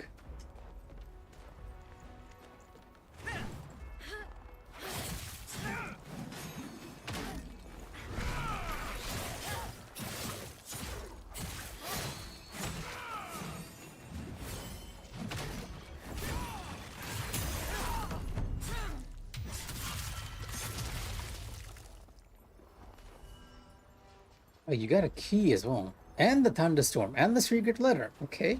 You got a lot of stuff there. So an NPC actually gave us a quest to find this, I think. A short note written in Sugi's handwriting. Having relieved the treasure from a woman, Honglan set out for Cloudspire in the deep of night. So Honglan is the one who actually stole the The rebels are actually after Honglan. Honglan, I believe, is part of the Imperial forces, and Honglan was the one who stopped us from getting the second chisel.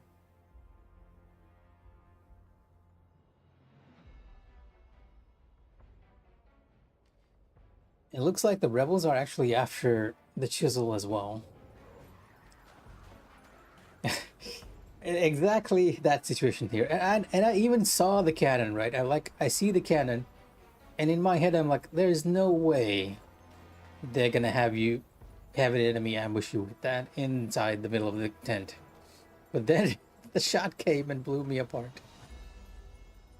Very devious, very devious. I do like the fact that the game does stuff like that. It has a lot of really good traps for Souls veterans. We also got a new pendant. Increases damage dealt against enemies at full health. Ah, okay. I kind of have this effect on my spear as well. Like, you'll see occasionally my hands are glowing red.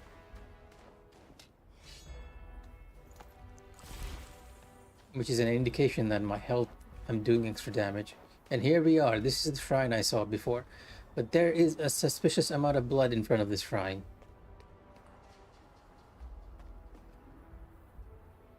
It is, however, not a mimic. So we can use it.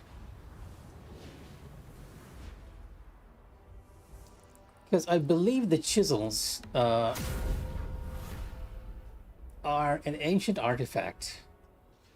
Before the release of the game, the developers actually released sort of a lore video, and I believe in the lore video what happens is that there are two, in the distant past, when mankind was ravaged by plague and everything, a group of people, like bird people, avians, let's call them avians, right?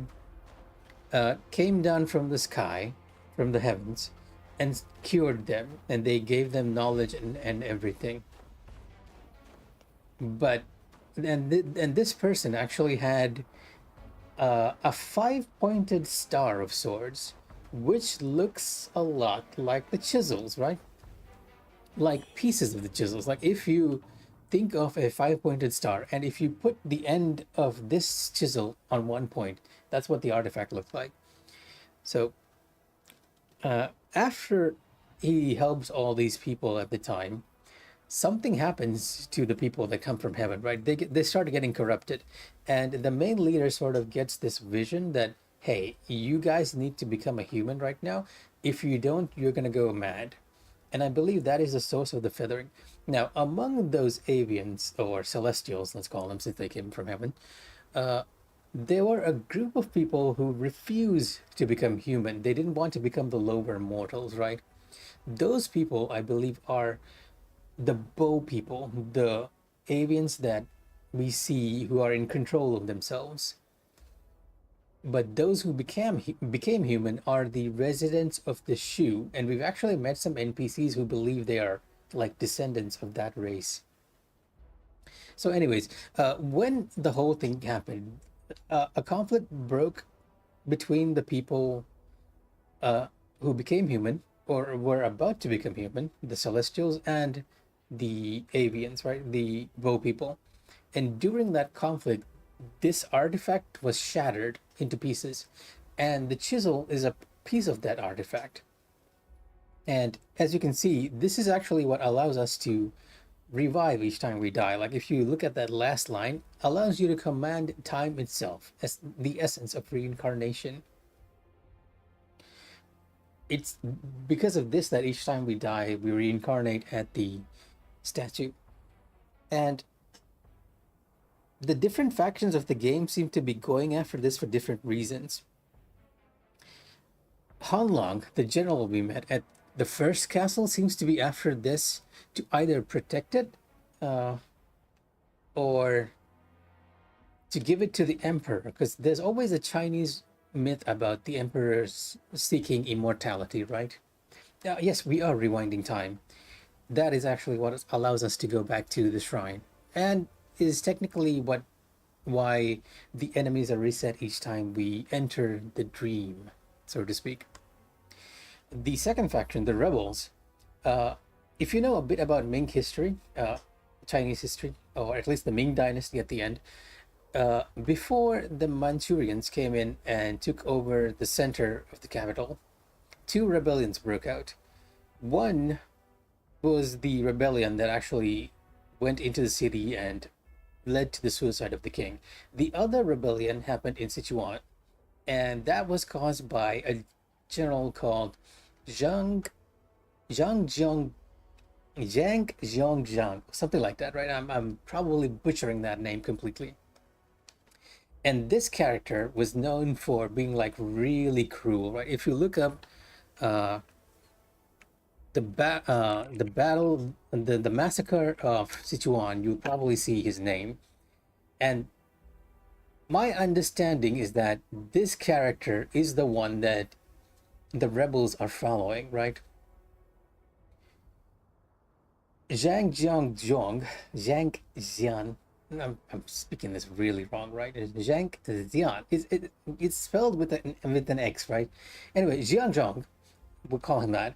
Jiang was really cruel. Like, he massacred every woman, child, man in Sichuan, and that's how he rose to power in that area. But he was killed due to that historically, right? But the rebels in this game seem to be after the relic to revive that fellow. So like, there are a couple of groups that are fighting over the chisels, and our own character is caught up in it because we also want to do the same thing. We're trying to get that chisel to revive our dead sister and actually stop us from becoming monsters. And that's your lowdown for today. So right now we are actually in the rebel camp.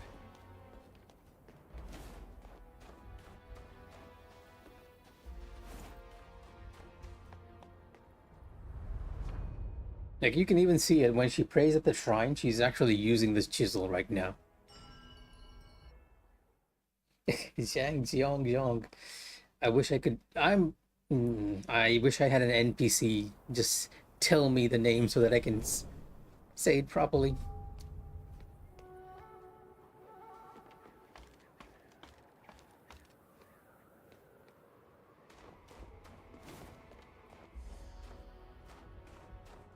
Okay, yeah, and this is actually a shortcut to the boss.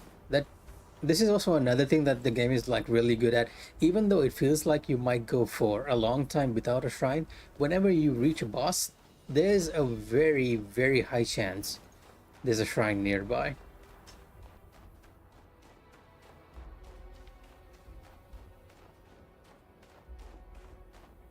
This probably leads to the boss, but I'm gonna check one thing. We picked up a letter, and I do believe that letter can be given to someone. I'm just gonna quickly check the teleport menu and see if any NPCs need that letter. I feel like the one lady we met at the temple at the start of the game might actually require it, because she seems to be allied with the palace forces, right?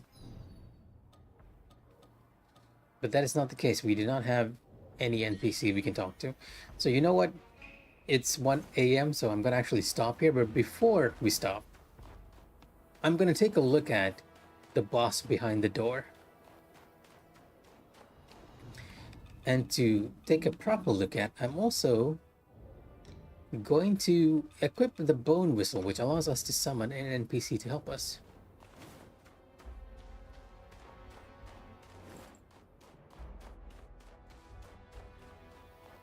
I believe this guy's Arning, one of the generals under Jiang Zhong. Ai Ningqi. Yeah, as you can see, he's after the chisel as well. Oh my god.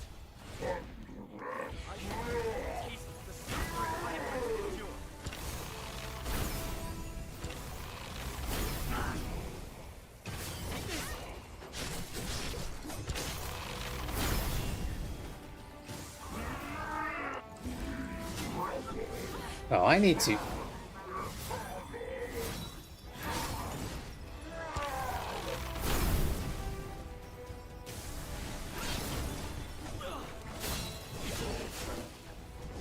Increase my lightning resistance in this fight.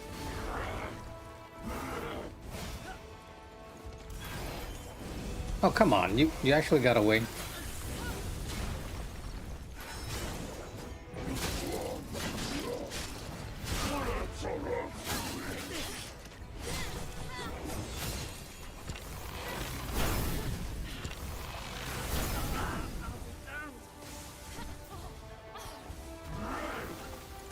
You have ice attacks too? Okay.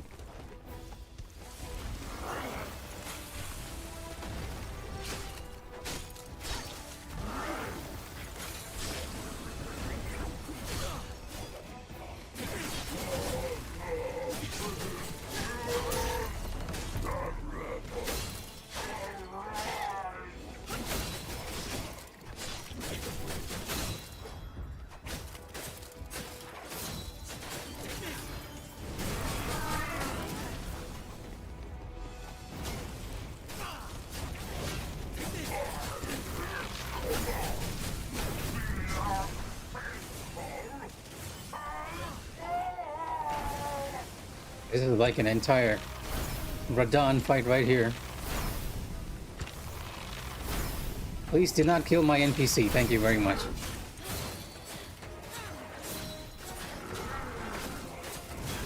I think my NPC actually died.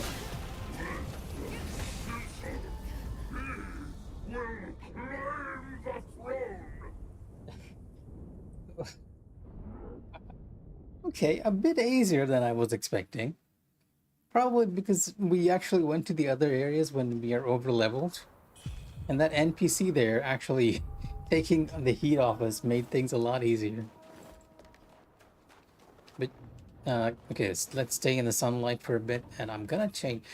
I was gonna stop here, but hey, it seems like a bit of an easy fight, especially if you use the NPC, right? You know what? No. I'm actually gonna stop here. Please have some clothes on. Let's look at lightning and ice here. Lightning and frostbite, right? 8.7, 13.2, 15.7, 24.2. Okay, good all-rounder right here.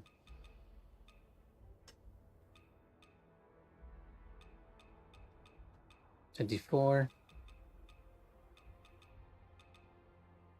But you have like no frostbite resistance whatsoever, so it seems like the best combination for both lightning and frost. 8, 9, 9 again, with decent frostbite right there. 13, 14, that might be actually it. Okay.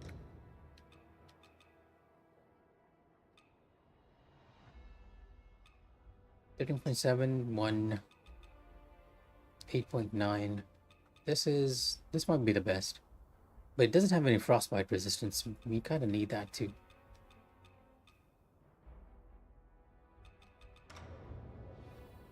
I actually glamored these pieces, so you're not seeing the full extent.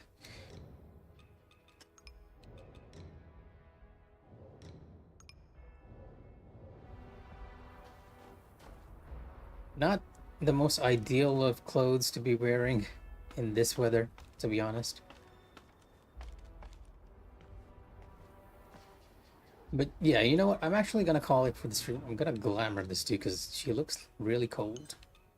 I'm gonna wear the traveler set. I do like that one.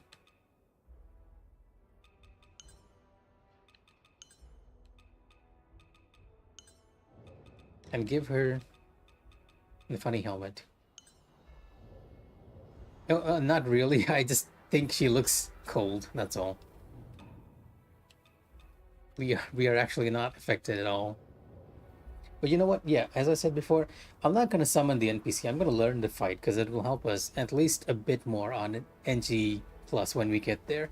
So I'm going to stop the stream for now. Thanks for joining me all this time, Kelly. Hopefully I was able to keep you entertained a bit and answer any questions you had as to why I'm doing weird stuff with my stream elements, as you can see. I'll probably stream again tomorrow, and I'll see if I can find a way to move those elements around. But for now, here's me doing a water dance as I sign off. good night and stay safe.